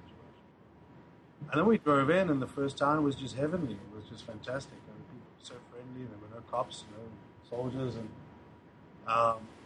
sorry, my wife's telling me to do something. Must I speak louder, John? Yeah, you're good. Louisa would need to speak louder. All right. So then we got up to Rio, and it was just so fantastic. It was such a wonderful time just getting there. And then people kept saying, "Oh, you just got to go a little bit further. You got to go a little bit further." And we're horribly spontaneous like that. It was like we just kept on going. And the next thing we know, we were sitting next to the equator. And we were supposed to be in Ushuaia. So we did a quick, in inverted commas, race down, which is 5,000 kilometers of Brazil. It took us 10 days sleeping in gas stations every night to get from the north of Brazil to the south of Brazil. Fantastic country, huge. They say it's bigger than the USA, excluding Alaska. I don't know, I haven't measured it. It's very close in size. Mm-hmm. Yeah. And then from there we eventually made it down to Patagonia, where Louisa ate all the lamb. Uh-huh. And then, yeah, Patagonia and lamb go together. Oh, yeah, absolutely. And the wine. And it's so cheap, it's like $3 a kg. She was buying whole creatures. Question about Patagonia, and I assume you're familiar with Top Gear. They had gone to Patagonia in that area, Argentina last year. Is that the same country that you went through that they had gone through? I did watch that episode, but I think I might have had too much beer, so I'm not 100% on what. But it's they tend to make it a little bit more adventurous than it really is. Well, I sure. suspect you did not have a Falklands invoking license plate upon your. I was more thinking that was the terrain the same, like because it would look like that high desert, even cold desert area, and that was the impression I got in reading the book, that it was like that same feel. It seemed like you were in the same vicinity. Most of it was this grassland pampa on the Argentinian side of the Andes. Obviously, it's grassland pampa and straight tarred paved roads most of the way, but then you do get to a stretch that's a few hundred kilometers where it's just winding through this dry, not mountainous, just a hilly area, freezing cold. I mean, like, it looks sunny. You step out the vehicle and the wind just cuts straight through all your gear. It just freezes you to the bone. But it's lovely down there. It's really nice. Huge skies. And what's the name of the town that's the most southern town? How do you say it? Ushuaia. Ushuaia. There's a U in it. It's in Tierra del Fuego. Mm-hmm. I didn't realize that's how I was curious how they said the name of the town. Yeah. Ushuaia. Yeah. We bought some shitty tires in a place called Punta Arenas. That's my next question. Did you sort out your tire problem? Yes and no. Now I'm sitting with these big badass 33-inch mud terrains where I really should be running like a 285 on 16 rims, better weight. So I'm not 100% happy, but I love the way she looks. Well, the thing about buying shitty tires is they don't remain a problem for very long, typically. He was fixing punctures every 5 feet. Yeah. Those were we were actually recommended to buy the skinny ones, and we were like, Graham wanted to buy the 35-inch, 35s on the 33s. Yeah, the big muddy BF Goodrich. Right. Which the problem is, the tire guys said, you can't run it. It's too wide. You're going to put bead lockers, and I'm not too sure what. And I said, look, I'm not interested. Just get this shitty little skinny ones. We've been recommended them, and we did. And it was the worst thing I could have ever told. It cost us an absolute fortune between finding military rims in Punta Arenas that some old man tried to he just shafted us in that. And we drove down to Ushuaia, and we had how many blowouts? And the rim fell apart. And the rim actually just sheared into pieces. And then we had to find a rim in Ushuaia. It's just been hell. And next time I will listen to my husband. Yes, I said it. It's on tape. We have it recorded. Thank God. Did you hear that? I did. Yeah. Well, the advantage of the wide tire is you have much lower pressure involved because you have a larger square footage. And the stability of the vehicle is also fantastic. Yeah. Right, sure, because you can run, when you're running lower pressures, you have more compliance in your suspension and things aren't. Well, they're taller and more weight because they've got the 130. They've got everything loaded up running a for pretty people. Big truck. They need a pretty good cushion of air underneath them. We have a a friend of ours in our local Land Rover club that loves the skinny tires, and that's all he ever. He's like, oh yeah, skinny tires, way to go! It's fine. We have others that love the big, huge, balloony ones, and that's true. Perhaps bigger than he needs, and there are extremes at both ends of the spectrum. The trick is finding the balance in the middle that makes the most sense. So, did you ever? I'm not far enough in the book to find out, but you don't have to tell me what happened. But do you ever fix your tire problem? Yes. Yeah. We had to ship some stuff in, some rims in from the UK. We had to, it was another debacle, but it's been a wonderful story though, because it all started with one blowout in Uruguay after we looped through Brazil, went back into Argentina, then saw some carnival, and we thought, my God, if that's carnival in Argentina, we've got to go back to Rio. Don't make your important decisions after beer, okay? It's a bad idea. Words to live by. Yeah. Actually, you should. That is a lot more interesting. But just one beer. Yeah, at a time. And we're going through Uruguay, and the one blew out, and we got to the border of Brazil and Uruguay, and they had hand-cooked muds. I was running 32-inch tires at the time. They were $215 each, and I said to the wife, let's just replace them all. And she threw a hissy fit and refused, and blah, blah, blah, blah. Bolivia's going to be so much cheaper, she says. Bolivia's going to be so much cheaper. Anyway, she's admitted she was wrong. That's fantastic to me. I just feel amazing. But I'll send you a loop of that on tape so you can just keep playing that over and over again. Thanks. But the only problem we have now is that the tires are too wide, so anytime we go through any mud, which has been very frequent in the Guianas, everything just gets sprayed up, so we don't have the mud guards that are extended. So that's been fun for him, but hell for me, because I've got to clean up all the mud that he's been playing in. Yeah. So that hasn't been great. We need You clean up your mud? You believe it or not, I promise you, when you start living out of the thing, trust me, it's like, geez, it gets dirty, and you have to. The guys around here they keep that stuff like a merit badge. We do. Yes. They have like spray on can. No, perish the thought. No lamb for you. For us, the cleanliness isn't just about convenience; it's also about maintenance. Yeah. For me, it's very important that we keep the Landy very clean as well, especially the chassis. I like to have the chassis sprayed at least once a month, greased up, oiled up, keep it very clean. It's good for the rubbers, it's good for the nuts and bolts. The outside as well, you want to see what's going on. A dirty vehicle, you don't have the same visual clues, I think. You're right, and the mud that builds up underneath, especially if you've been off-roading a good bit and you get a good buildup of mud, traps moisture, which promotes rust of your chassis. It is important to keep the mud off. And also, as you're crossing, this is an actual tip I can give you because this is firsthand knowledge. When you're traveling into the United States from a foreign country, having a clean vehicle is important because they can make you turn around and wash the vehicle off. I was coming back in from Canada, and the U.S. border guard actually said, "Is that what were you doing?" And I explained we were at an event, and it was vehicle's obviously muddy. And he says, "Oh, I can make you turn around and clean that off." And I was like, "Really?" I usually don't, question the guard, but I was just kind of annoyed. I was like, "Really?" And he said, "Yes, I could." But he says, "Go ahead, keep going." And this is why you have to have them washed before you import them. Mm-hmm. They have to wash off all of Her Majesty's dirt. Yes. It's an agricultural thing, various organisms in the dirt that can infect our crops here. And that's why the U.S. Department of Agriculture inspects every vehicle that comes in alongside Customs and the other agencies. Right, except my vehicle was coming across the Canadian border, and we know that do they inspect the winds? Exactly. Anyway, just something to prepare yourselves for as you're coming into the United States. Probably having a clean vehicle, at least on the outside, may be advantageous to you for expeditious entry. Yeah. That's a lesson, by the way.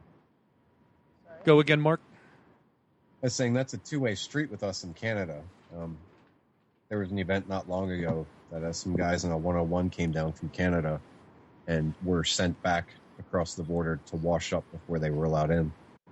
We actually have quite a bit of problems here in Vermont with invasive species that come up the country or down from Canada. People like to truck firewood all around the neighboring states, especially fall and winter around here. Yeah, Pennsylvania wreaks has the same all sorts problem. of havocs. Yeah. Yeah, there's a couple boar species. What's the it? emerald ash borer Yeah, is a particular problem around here. Now in California, when you drive to California, every highway that leads into California has a roadblock, and they have an agricultural check station, and they check you for all sorts of things, plant matter. You're bringing produce, they'll confiscate your oranges, your apples, your watermelons, etc. You really just can't bring fruit in your lunch snacks and such because they're that picky. I was stopped because I had a banana with me the last time I came into the U.S. when I came back from the U.K. because I had a banana. That's a Yeah. I believe there's a Monty Python skit for that one. If not, there should Try be. getting to New Zealand with an apple. I had a friend who was chained for 6 hours for having an apple. Ooh. Yikes! All right, so you've fixed your tire problem. I think has it completed it? Has it completely fixed, or you still continue to have issues with your tires and the rims? No, not at all. I'm running the BF Goodriches, and they are absolutely fantastic. I've done 30,000 Ks with them already. Bought them in Northern Colombia and Cartagena. Went all the way. Don't want to spoil the book for you, John, but went through Venezuela and then into Guyanas, and that was fantastic. A 600-kilometer stretch of jungle, no paved roads. Wow. Just 600 kilometers of mud. It's what you dream of when you set off on these things. Like your own personal camel trophy. That's what I say. Yeah, absolutely, it was fantastic. I loved every second. What was the ground like though? Was it fairly flat and firm and solid, or was it muddy? Or? Knowing us, we arrived the day that the wet season started. Oh. And with our luck, the wet season started a little bit early. Oh, great timing. Yeah, it was fantastic. There was just enough mud to make it fun and interesting, and not too much to make it a dangerous situation. So are you an expert at winching and bridge building now? No, it wasn't that bad. We didn't have to do. Well, this is the thing about those big mud tires, and the TD5, the Land Rover. We were just plowing through things that other people were just getting stuck in. We did winch out a couple of police in Guyana. They loved us. Every time they saw the Defender and they had a vehicle that was stuck. I mean, yeah, they saw our Defender and their vehicle was stuck. They would pull us over and get us to pull their vehicles out. But yeah, winching some big ass trucks in Guyana, that we did do, but never recovering ourselves. It was always recovering someone else. So yeah, with the BFs, we went down almost a second circuit navigation, 35,000 kilometers, and they still look almost new. Great tires. Very happy with it. So what happens? You end, and again, I'm not that far in the book, so I don't know this answer. But you end your journey. What happens to you? Do you go back to South Africa? Did you stay in South America? And which then is going to be my next question. Why did you then decide to do Argentina to Alaska? It's all one trip, John. You haven't stopped, is what you're saying. We haven't stopped. We got to Cartagena. That was in 2013, New Year's 2014. And we were supposed to ship over to Panama. And we just didn't feel like it. We were sitting around with all the Germans and the Swiss and Brits, and they were organizing their shipping, and we just didn't feel like going. The time wasn't right. We still wanted to see other countries, go back to Brazil. We love South America. We really did. So we just looped back around again. I haven't been home since we left in 2012. So yeah, it's all part of one big trip. Okay. So you've not yet completed the mission for the first time. No. Right. They're on a 5-year mission. Okay, all right. Minimum 5 years, yeah. Let's do my Star Trek reference. Taking a second stab at South America, I guess. Yes. So you're still on your trip. You're still moving, and then so I can assume then, and tell me if I'm wrong. You then decide to go up to Alaska to kind of complete that part of the original journey. Absolutely, yeah. And so you've gone through Panama. I guess. I should know my South. I have the map open, and that's true. As I'm reading your book, I think I told you this in an email. I have the map open, Google Maps, and I pull up all the different towns you talk about, just because I'm kind of generally curious where you're located at any particular time. And I apologize for the sniffling, by the way. It's my allergies. So you've gone through Panama. How did you get across the Panama Canal? Is there a bridge? Is there a ferry or something? There was a ferry that was running on and off.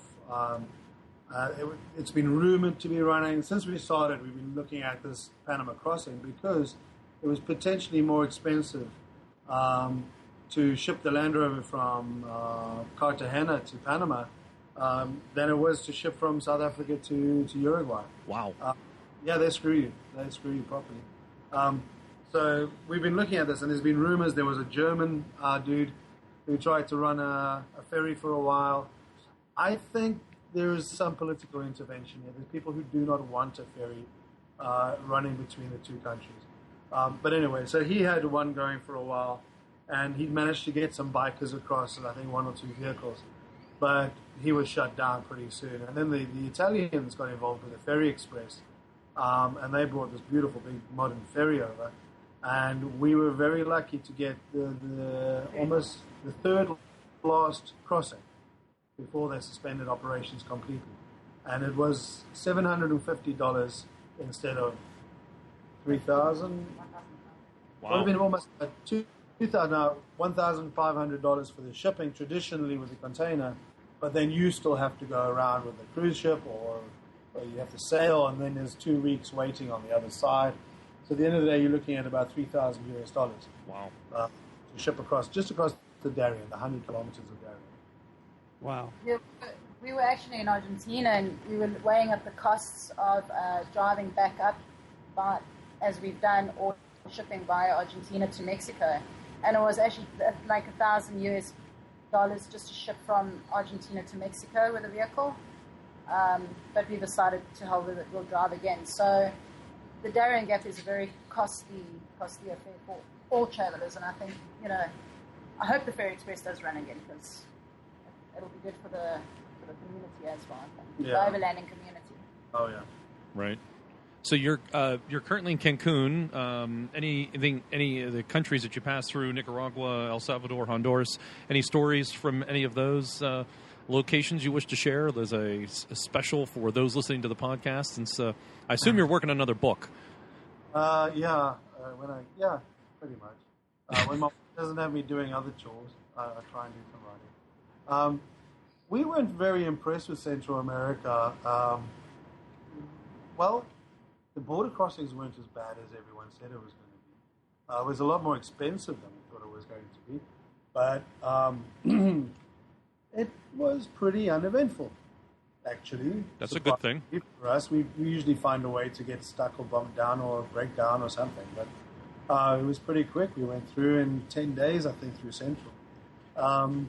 Costa Rica, a lot of gringos, a lot of Americans down there. They love the place. That's I've heard. Very nice people in Costa Rica. Wasn't impressed with Nicaragua. A lot of beggars. And it was very strange. It was not, I don't know, a bit weird. I've heard Belize is very nice. Did you get to Belize? Yes, we did, but we didn't do the coastal route. Okay. We just kind of cut through. The thing is, we were on a schedule to get to Arizona, to Flagstaff for the Overland Expo. So we can't allow ourselves to get too distracted, because it's easy for us to get distracted. Right. Yeah. We're kind of getting to the point now where we need to start focusing on going in straight lines. One thing that disappointed me, though, is that we went to every single country in South America, but we missed El Salvador, so we haven't come. Okay. But we missed El Salvador, so we missed the check all that on that list for Central. Sure. But that just gives us we have to come back then, I suppose, one day. Aside from El Salvador, is there anywhere that you want to go back and explore more? Guatemala, Honduras, or Panama? Or I think Guatemala I enjoyed. Honduras I also enjoyed. I think I'd like to see a bit more of those countries. Any thoughts to going over to Cuba?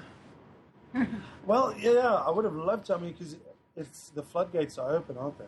Very shortly. They're slowly opening. I think the shipping cost might be a little steep doing that. Yeah. But everyone's investing, and I can only imagine that within a year or so, it's not going to be the Cuba it used to be. I really would have liked to see the old Cuba.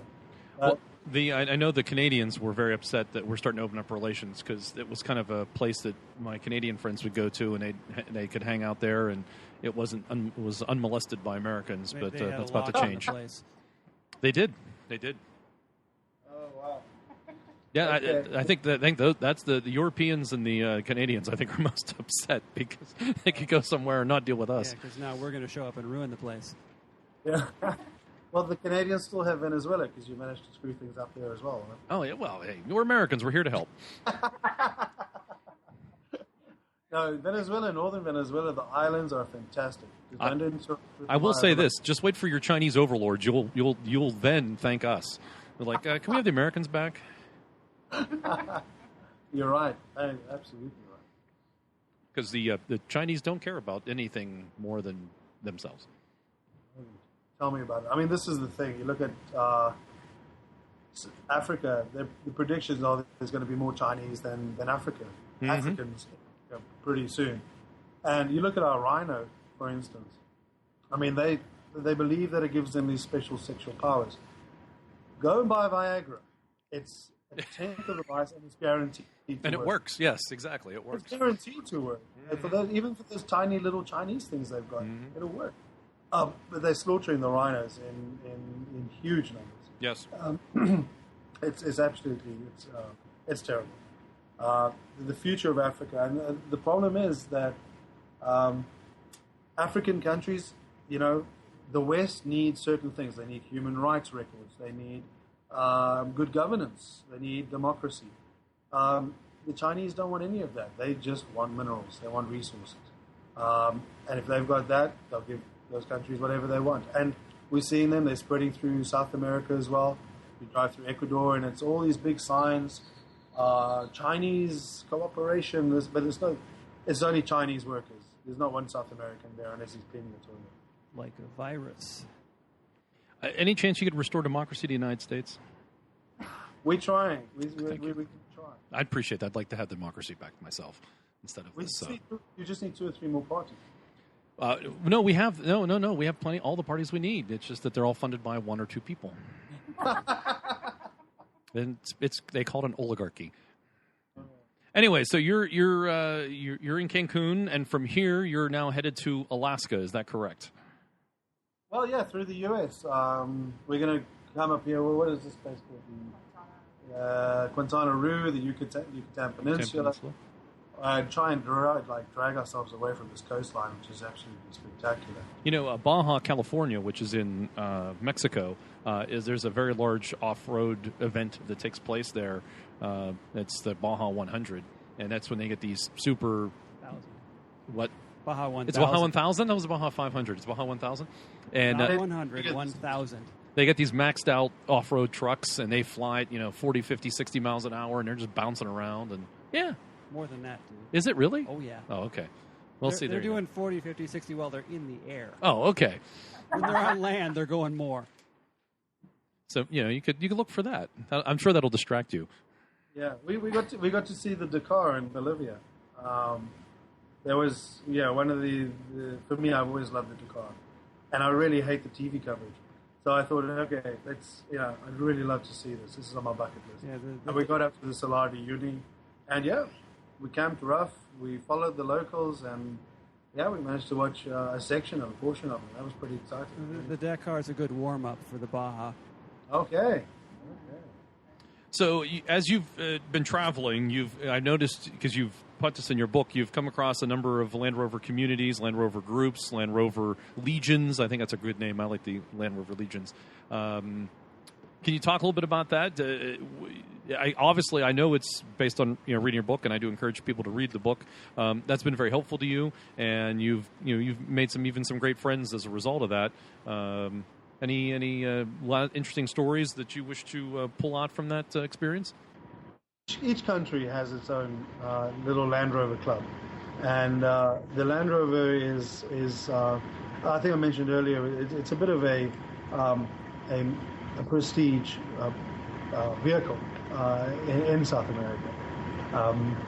So Mostly the vehicles are older series, but there are a few Defenders and a couple of Discoveries. But the groups, the clubs tend to be almost like a Rotary club. People get employed through them and they work together through them, and there's marriages, and it's like one big family. You can still hear me, right, John? Yes. Okay.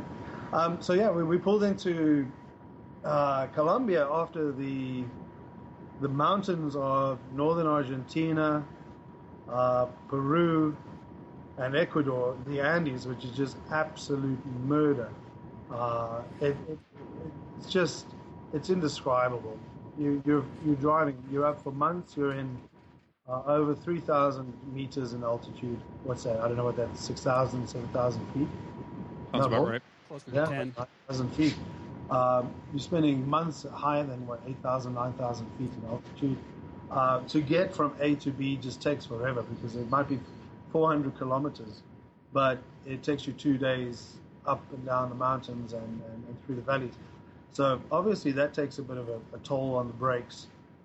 And we arrived in Bogota, and the brakes were just gone. It was just grinding, and I couldn't find brake pads anywhere to replace them. And we were invited to stay with one of the Legion Land Rover guys. His name's Mimo. And while we were having a cup of coffee, these two chaps arrived, and they just started taking apart the front end, taking the wheels off. And my strict rule is that nobody touch the vehicle. I do all the work from top to bottom. That way I know it's done properly. But I was convinced to trust these guys. And they took it apart, and they saw that the discs, the brake discs were, you could break it with your fingernail. They were cooked completely straight through. So yeah, the Legion there, they just took us under their wing completely. They invited us into their homes. Memo, they all went to work the next day, and he gave us the keys to his house. He gave us a tour and said, "Here's my private study, here's my bedroom, here's this, here's that. What? It's yours." Gave us the keys, and they all left. It was fantastic, unbelievable. So what we did is we tidied it up, and we made them a huge feast of beer chicken. You know beer chicken, John? What kind of chicken? Beer chicken. Beer chicken. Oh, is that where you take I read that you take a can and stick it up its behind and... Right. Yep. So we made them... Mm-hmm. Yeah. Redneck chicken. Redneck chicken.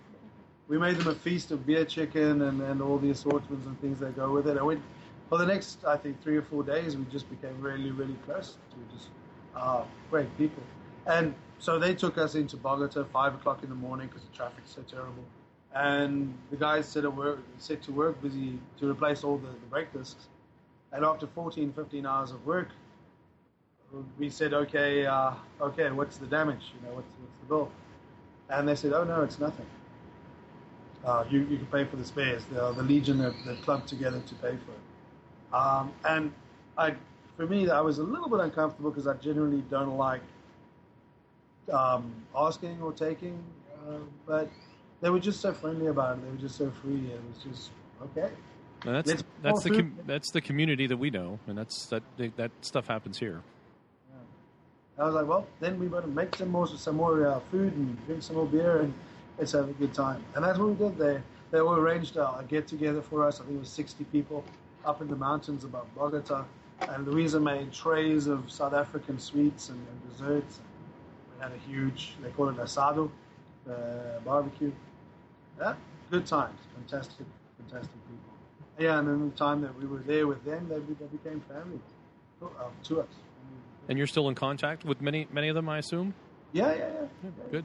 This is the beauty of social media. So, of course, each club will have its own Facebook page and be a part of each Facebook page. What's also wonderful about it is that if there are other travelers, not even just with Land Rovers, just other travelers, overlanders, that I know, okay, they need help in Colombia, or they've got a problem in Argentina, or Uruguay, or even Venezuela, then I can call on these guys and say, look, I've got this friend that needs like a bit of help, and they say, no worries, we'll go fetch them, we'll sort them out, and we'll have it. It's a great community. You're about to plug into that here in the United States. The U.S. has a good Land Rover community. And so, and of course, speaking English will help. And if you need something, feel free to contact us, or we'll put you in contact. There are a number of Land Rover clubs throughout the United States. Harold and I and Mark are part of the one there's one in Pittsburgh here called the Fort Pitt Land Rover Group. And we know about others. There's some in Canada. So, yeah, if you need something, especially when you enter the United States, we can get you some help. Sweet. Sounds fantastic. A lot of good people. Not high maintenance. We just need burnt meat and cold beer. Always, of course. Yeah, you need to see human beings and camaraderie and social, and might need some advice, and those things are available. I actually wanted to ask you guys. Maybe this isn't the right time, but I was thinking of doing an off-road route, basically from Flagstaff, Arizona, to the border of Canada.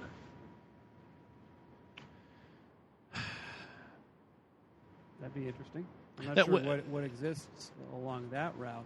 I mean, that's basically going up the Rocky Mountains. The Great Divide route. Yeah, I don't think there is one though. There's no. I know there's an east-west. There's an east-west off-road route that you can take, and Land Rover did it. Corporate did it last year. It's like 2/3 across the United States. North-south, we'll do some digging, and I'll ask around to see if there's something going north-south. Actually, if you're going to Flagstaff, you should try to bump into Terry Ann, because that's where she's based out of. She might know at least the local end down there pretty well. Bill Burke, maybe even up in Colorado. In Colorado. And I know that Terry Ann has done a border-to-border trip or a few of those, so she really might be a great contact for that. And she drives, her primary driver is a 109 Dormobile. Oh, right, the camper, excellent. Yeah, she's well known in the United States circles. She's actually a great resource of information. She knows the players, and she's a hardcore about it. She knows, she's been doing it, she's been living it. But we can put you. I'll email you some links and then some contacts if you just in case even if you don't find it on your own searching. Thanks, mate. Oh, absolutely. You're going to get to one place. I think you are going to get distracted as you go north to south. Is when you get to Utah. Moab. Moab is phenomenal. It is like Mars, and then not the Mars that you were talking about in the book, but actual red clay, red dust Mars. It is a phenomenal piece of country. It's around Moab, the Navajo Nation National Park. I've been there. Arches National Park is just phenomenal. Careful if you go there, you are going to, I think, get a little distracted. There's the Solihull Society, which is based out in that way. Is a Land Rover club, and they have an annual. They call it the Land Rover. Was it the National Gathering? It's the National Rally. National Rally. They have the North American National Rally Land Rover, and it takes place every other year in Moab. So it's a destination that people like to go to. This year, I don't think it's in. I'll check while we're talking, but that was Moab last year. I'm pretty sure. But careful when you get to that part of the country. That eastern Utah will suck you in. So allow extra time and go anyway. Or maybe or hit it on your return trip. Yeah, well, that's the thing. Coming back down. Are you going to go through Canada on your return trip? Or where's your destination? You have a sense of your destination after Alaska? We are not 100% sure. I would like to ship the Land Rover to Asia. And then drive up overland to Europe, maybe do the Silk Route. I would like to tour Australia for a while. We'll have to see how the finances look. I think we're going to have to stop and work sometime. If we could sell some more books, that wouldn't hurt. And write some more. I don't think that was very well, you could come hang out in southwestern Pennsylvania for a while, and we'll help you out while you rest and recuperate and figure out where you want to do next. Sounds like a great offer. It's how many microbreweries do they have around there? There are 30 in western Pennsylvania alone, and there's some wonderful, fantastic beer. If you like IPAs, outstanding. If you like barrel aged stouts, fantastic. Those are the things I typically like. Those are the ones you're in cahoots with too, aren't you? No, I'm in cahoots with one brewery, and they make a range of a selection, a range of beers. All right, we'll talk about all this other stuff in a moment, but I want to continue with your journey north. So you're going into something which I think you're completely unfamiliar with, and I think may frighten you a bit. And I'll say the four-letter word: snow. We have no idea what to do with snow. I mean, I saw it once when I was 6 years old in Johannesburg, and I shat myself. I would not be. My hands were frozen solid. Sorry to interrupt you, but I would not be worried about snow so much as I would be worried about a three-letter word: ice. All right.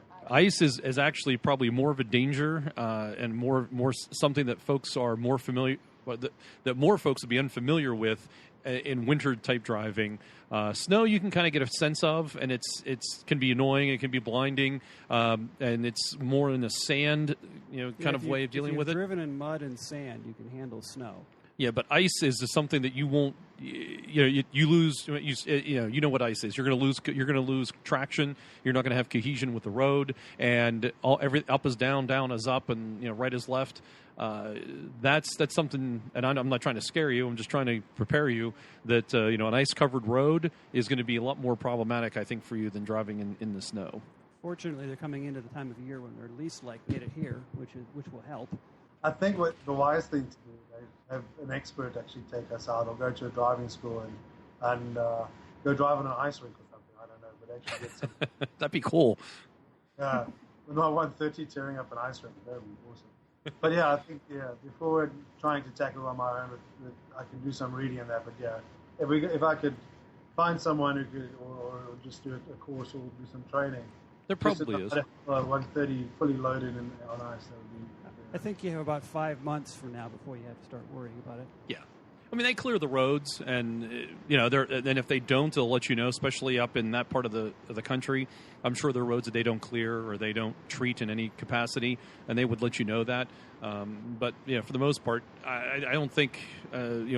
My guess is based on where you're going. I assume into the part of Alaska that is not going to be iced over all year. You're going to be there in the summer months, and it's going to be completely. The roads will be fine. Yeah. But if you do get stuck there in the wintertime, or if you're in part of the United States that has a heavy winter, ice on the roads is something to be concerned about. Don't you guys have something called thunder snow? Yes, there can be a really bad snowstorm, a blizzard usually, and you will hear thunder. Yes, not common, but it does happen. It does happen. Yes. I don't think I've ever heard thunder snow. I may have once in my life. I don't know that I've heard the thunder as much as seen the lightning. I think I've seen lightning. I have seen lightning. Because I'm not when that happens. I'm not sure if it's a transformer going or if it's actual lightning. There would be that. That's a different kind of thunder there. That's true. Yes, exactly. If you're traveling through the United States, especially in the middle part of the United States, and even not so much though in Canada. But you're going to tornadoes is your big concern traveling between say June and October.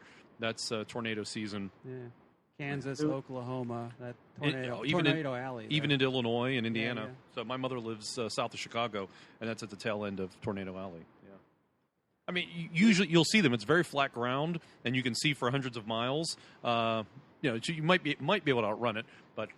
Yeah, it's not too dangerous, but you got to be aware. It looks like a big funnel with mobile homes sticking out of it. Yes. Or maybe a Land Rover. Or maybe a Land Rover. I already researched or try to research where the shelters are in that whole tornado alley because I'm petrified of running into a tornado because, we don't have tornadoes. And it's Hollywood, so you see the movies and you think, oh my God, it's just going to suck everything up. So, there are warnings. What you should do is, I assume you have a radio aboard, and probably need to get to. There's a National Weather Service. Our National Weather Service will send out alerts.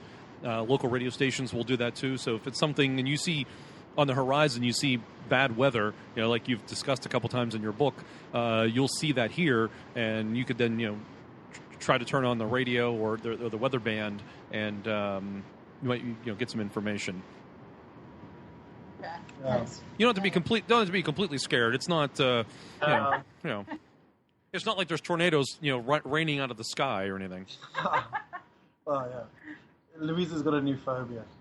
I've never been in one, but they have happened in our part of Pennsylvania.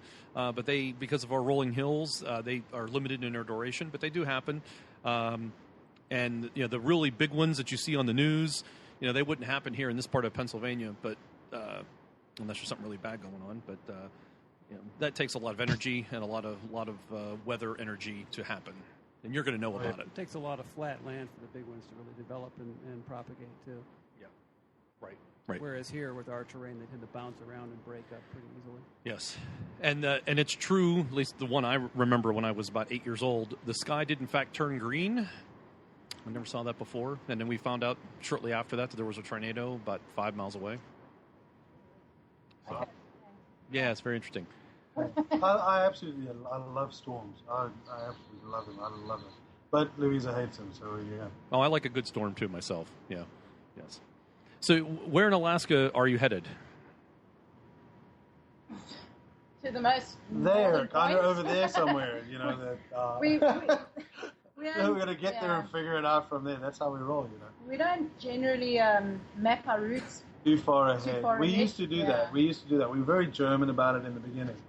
We'd say, okay, we're going to go to Malawi and we're going to drive this much today and eat this for dinner and eat this for lunch. And we used to be very, I wouldn't say anal, but yeah, very German about the planning of it.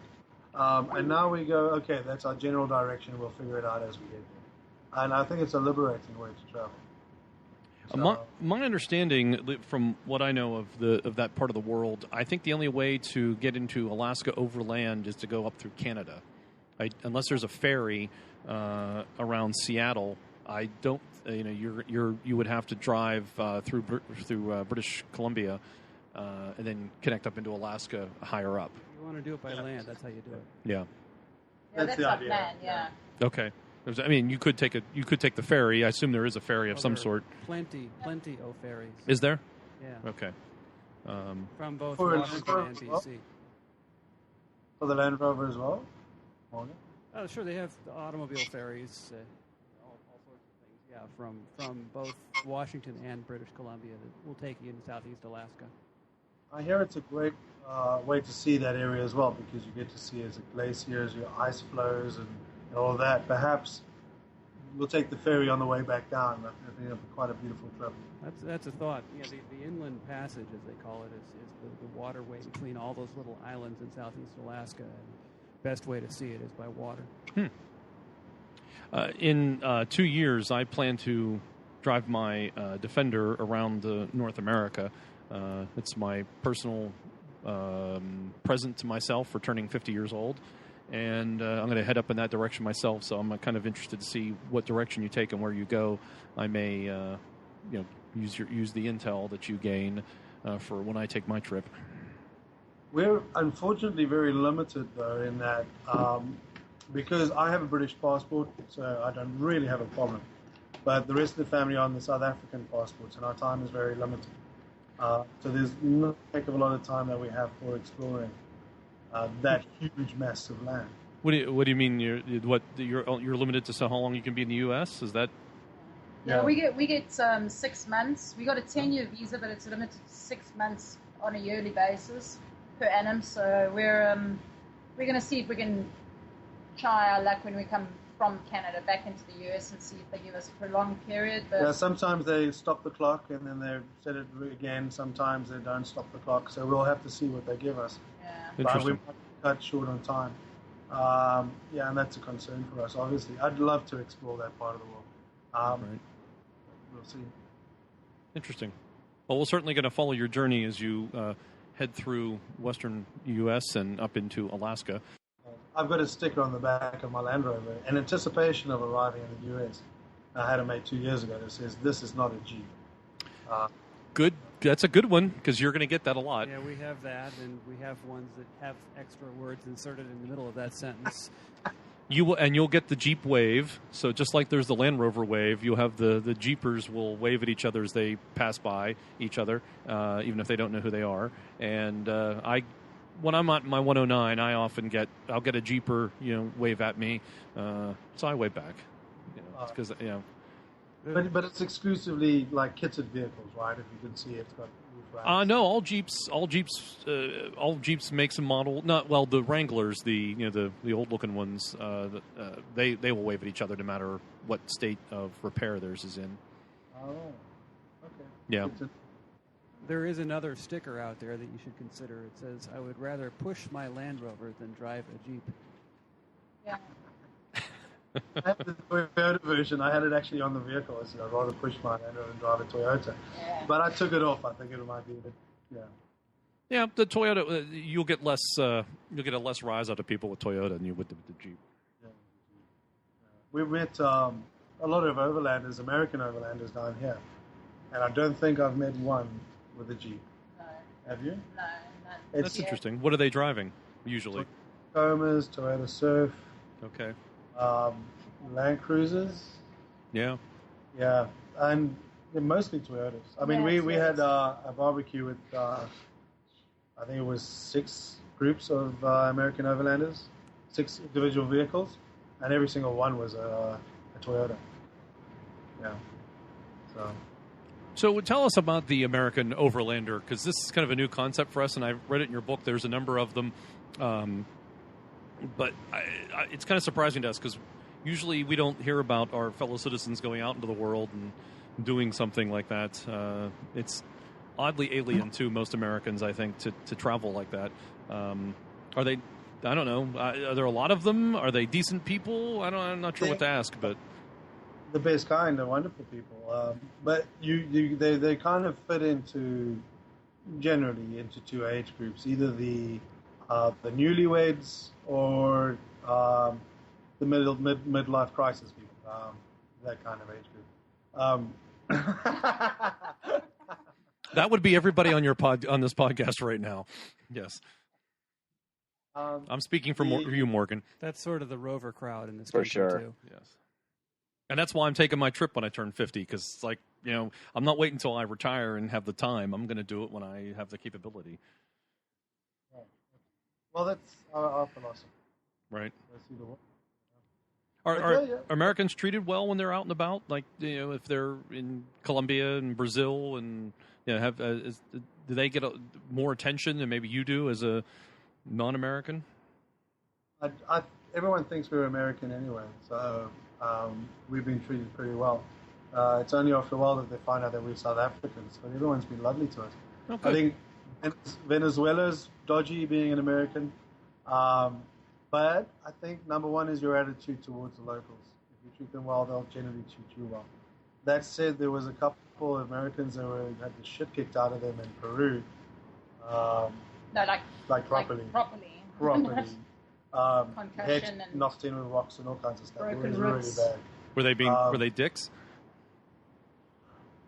Hey, They treated people poorly? I think the thing is, like, in these little villages, you have the local head man and chief, and he's got his guys with their whistles. They don't wear uniforms, but they have authority. And they asked these guys for their passports because they were free camping on their land, and asked for their passports. And what I understand is that they refused to give their passports because they didn't recognize them as officials. And then from there, the situation escalated. Right. So they were on CNN. They fail to respect the local authorities, is what you're saying. I suspect that's kind of what happened. Okay. Well, perhaps it was just ignorance. They didn't realize that these were the local authorities. But yeah, they got pretty badly knocked up. But to their credit, they carried on traveling. They went all the way down to Ushuaia, then back up to the U.S. So I have a couple more questions, and one relates to your kids. So your son is 16 now, is that right? 15, yeah. 15. Are you gonna? Does he drive the Land Rover now? Does he help you? He can drive it. But yeah, I'm not ready to let him drive it on the freeways and that. If we're out in the lands and on the farms and stuff, hand him the keys, go get the Land Rover, put the Land Rover there, that kind of thing. Yeah, it's not a problem. Pretty cool. I assume they're enjoying the experience. That's got to be one hell of a good way to learn how to drive. Fully loaded 130, yeah. Absolutely. Out in the bush where there's no one to run into. That would be awesome. Just a cow in a tree. Does he help you with maintenance and repairs? Kind of. Sometimes Yeah. I'm waiting for his brain to switch on, is what my friend said of her kid. You'll be home before that want- happens. Yeah. I think my daughter will be more likely to help me with the wheel bearings. But yeah, Good for her. Yeah, I just point him in that direction. He helps me now and then. When I do call, I like to do the work alone sometimes as well. It's my own meditation. I just get stuck in and do my work. But when I do need an extra set of hands, he's in there like a bear and he does his job and he does it well. Yeah. So my last question, and it's a statement, and it leads into a question, is are you aware, and it's not really the question, but there's a British couple, they go by the name of Lizzie Bus, and they've been on the podcast. I don't know if you heard about them or listened to that episode. They're headed to Russia is their next destination in their 110. So I'm wondering, what is your ultimate or next destination after Alaska? Do you have, you mentioned Asia, or where can we see you going after this? Or maybe Russia even? Well, yes. I would like to do what we did in South America and just do a circumnavigation. So if we go through Asia, we go through Lower Asia, the Stans, up into Europe, Middle East, a bit of the Middle East. I'd love to go to Israel again. Perhaps into Egypt, not so sure. We'll have to see. But then back up into Europe and then cross through the Baltic states, go into Russia. And who knows, maybe there's a ferry that's running then across the Bering Strait and we can get back into Canada. But I would love to do that kind of circumnavigation. But the idea, though, is the kids have to make a choice pretty soon. Keelan being 15, within a couple of years, he's going to, going to be 18. We've got to then decide, do we leave him in Europe, send him to university, send him back to South Africa? What does he want to do with his life? If he wants to carry on with us, then we're going to have to get another landy. I mean, he's already six foot tall. He's squashing us out of the place. So, yeah, we'd have to get another landy and, just carry on in a two-landy convoy. But, yeah, my idea is just keep on going. Just keep on going until we just don't want to anymore. I think it'd be cool if you bumped into the Lizzie Bus folks in Russia. Yeah, that would be pretty awesome. Their vehicle's looking fantastic. I'm sure you've seen her. Yeah, it's getting completely redone because they wore it out on their previous journey. Yeah. What, 130,000 miles or something they put on it? Yeah, I think that's about right, yeah. Maybe more. Any idea how many miles you put on yours so far? 85,000 kilometers. Oh, you're just getting started then. What is that in miles? That's what, 50,000 miles? 80,000 kilometers. No, that's more than that. That's, no, it's about 50,000 miles. Oh, so it's 1.4, isn't it? 1.6. 1.6. Oh. Yeah, okay. We're just getting started. Yeah, you are, yeah. You need to get on the road more. Come on. I know. Too much time sitting around in camp and not enough time driving around. So, any last words of wisdom or interest to pass on to our listeners? Direct you towards your Facebook page, or you buy your book. That'll probably help out a little bit on your journey. Yeah. So that would be fantastic. Well, I'll let Louisa tell you because she's got all the details. Well, you can buy Graham's book. We will be free on Amazon.com or CreateSpace.com. And then our website's just fully loaded with photos. It's not bloggish at all. But it's a great point of reference when you're reading the book to follow up with the photos. Yeah, the idea is that as you read the book, you can look at by country, you can look at the website, and you can see and get an idea of the lay of the land, the texture, what we feel, what we see. And the website address is www.a2a, the numeral A. No. Sorry. We'll have a link. We'll have a link in the show notes. Yeah, continue. Okay. www.a2aexpedition.com. It's Argentina to Alaska expedition.com. So it's pretty straightforward. And then Twitter's Arch to Alaska and Facebook's A2A as well. It's pretty straightforward. We didn't really think it through. We called ourselves A2A because firstly we were limiting ourselves Argentina to Alaska. Secondly, A2 using the numeral instead of the letters was very clever. Oh, geez, that's so fantastic. But then you get to the South American countries and they say, "A dos A, ¿por qué?" Why? A dos A. What is this? Two I have A, or it was very confusing. So we're going to have to do, I don't know, Aberdeen to Old Gullis, or find another way to keep up. Keep the A2A relevant. Aberdeen to Australia. Yeah, that'll there be we go. fun. Alabama to Australia. Yeah. Oh no, Alabama to Alberta. Alberta, the province of Alberta, and the state of Alabama. There is a pub in Mississippi that looks like someone took the side of a 109, cut it in half, and made it into a bar. That's in Alabama. It's in Birmingham. Oh, it is in Birmingham. I thought it was in Mississippi. Sorry. You're talking about the one that Jeff was at? Yeah, Jeff last was just month? there, yeah. Birmingham, Alabama. It's in Birmingham. Okay, yes. The other Birmingham. The other one. The other, yes. So there you go. There's a thing for you to visit when you get to Alabama for your A to A. I look forward.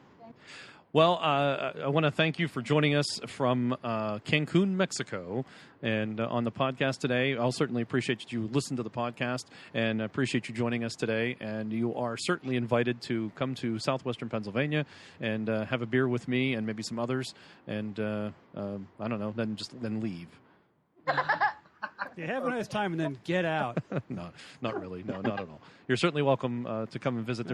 Stay as long as you want. We'll find a place for you. Yeah, absolutely. There's a lot of neat things in this area. Pittsburgh's on the upswing, and it's a neat place to be and visit and see things. And there's a lot of, I think, historical things to see. But that's me.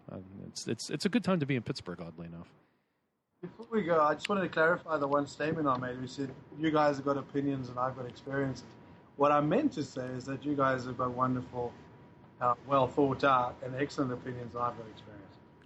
I didn't take any offense to it, so don't. After I said, I thought, well, that was arrogant. Well, it's all right, because opinions are like assholes. Everybody's got one. All right. Anything else? No, we're good.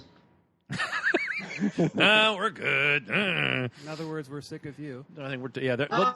Our asses are killing us. We're sitting on these little wooden chairs in the freaking tool shed for. It's been a while now, hey guys. It's been a couple hours. So that'll remind you of riding in the 109.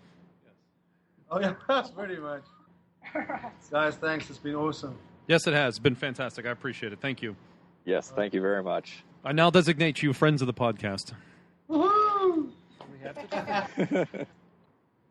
So thank you, Graham and Louisa, for joining us on the podcast today. This has been the 25th episode of the Centresteer podcast that we've talked forever. I'm not sure how much this will make it to the final show, but it was an enjoyable conversation. Great to listen to your travels and your adventures, and I enjoyed the book. And I direct all our listeners to go out and check out the book. Even if you don't read the book, buy the book, because that'll help them on their travels and their journey, and that we are vicariously living through. So it's a great thing to help them out. And check out their website so you can get in contact with them if you prefer and like. They're really nice people, as you can tell, and as you just heard, fantastic people. And so I want to thank you for joining us the podcast, and please keep in touch with us so we know what happens to you and how your journey is progressing. John, thank you so much for having us. I think I've got you on Gmail, and I think I'm going to find you on Facebook, so you can't escape us that easily. We'll be up there, don't worry, mate. We'll come visit you.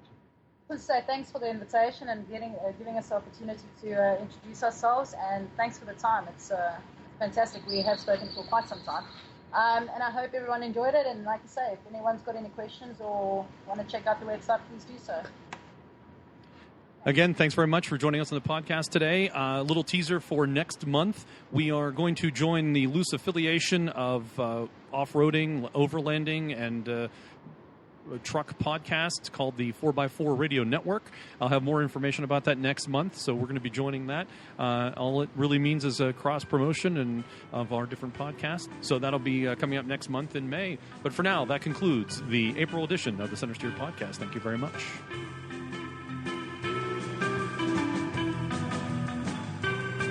The Centresteer theme song, Sunset Rider by the Tritons, is available from Vivio's Music Alley. Check it out at music.vivio.com.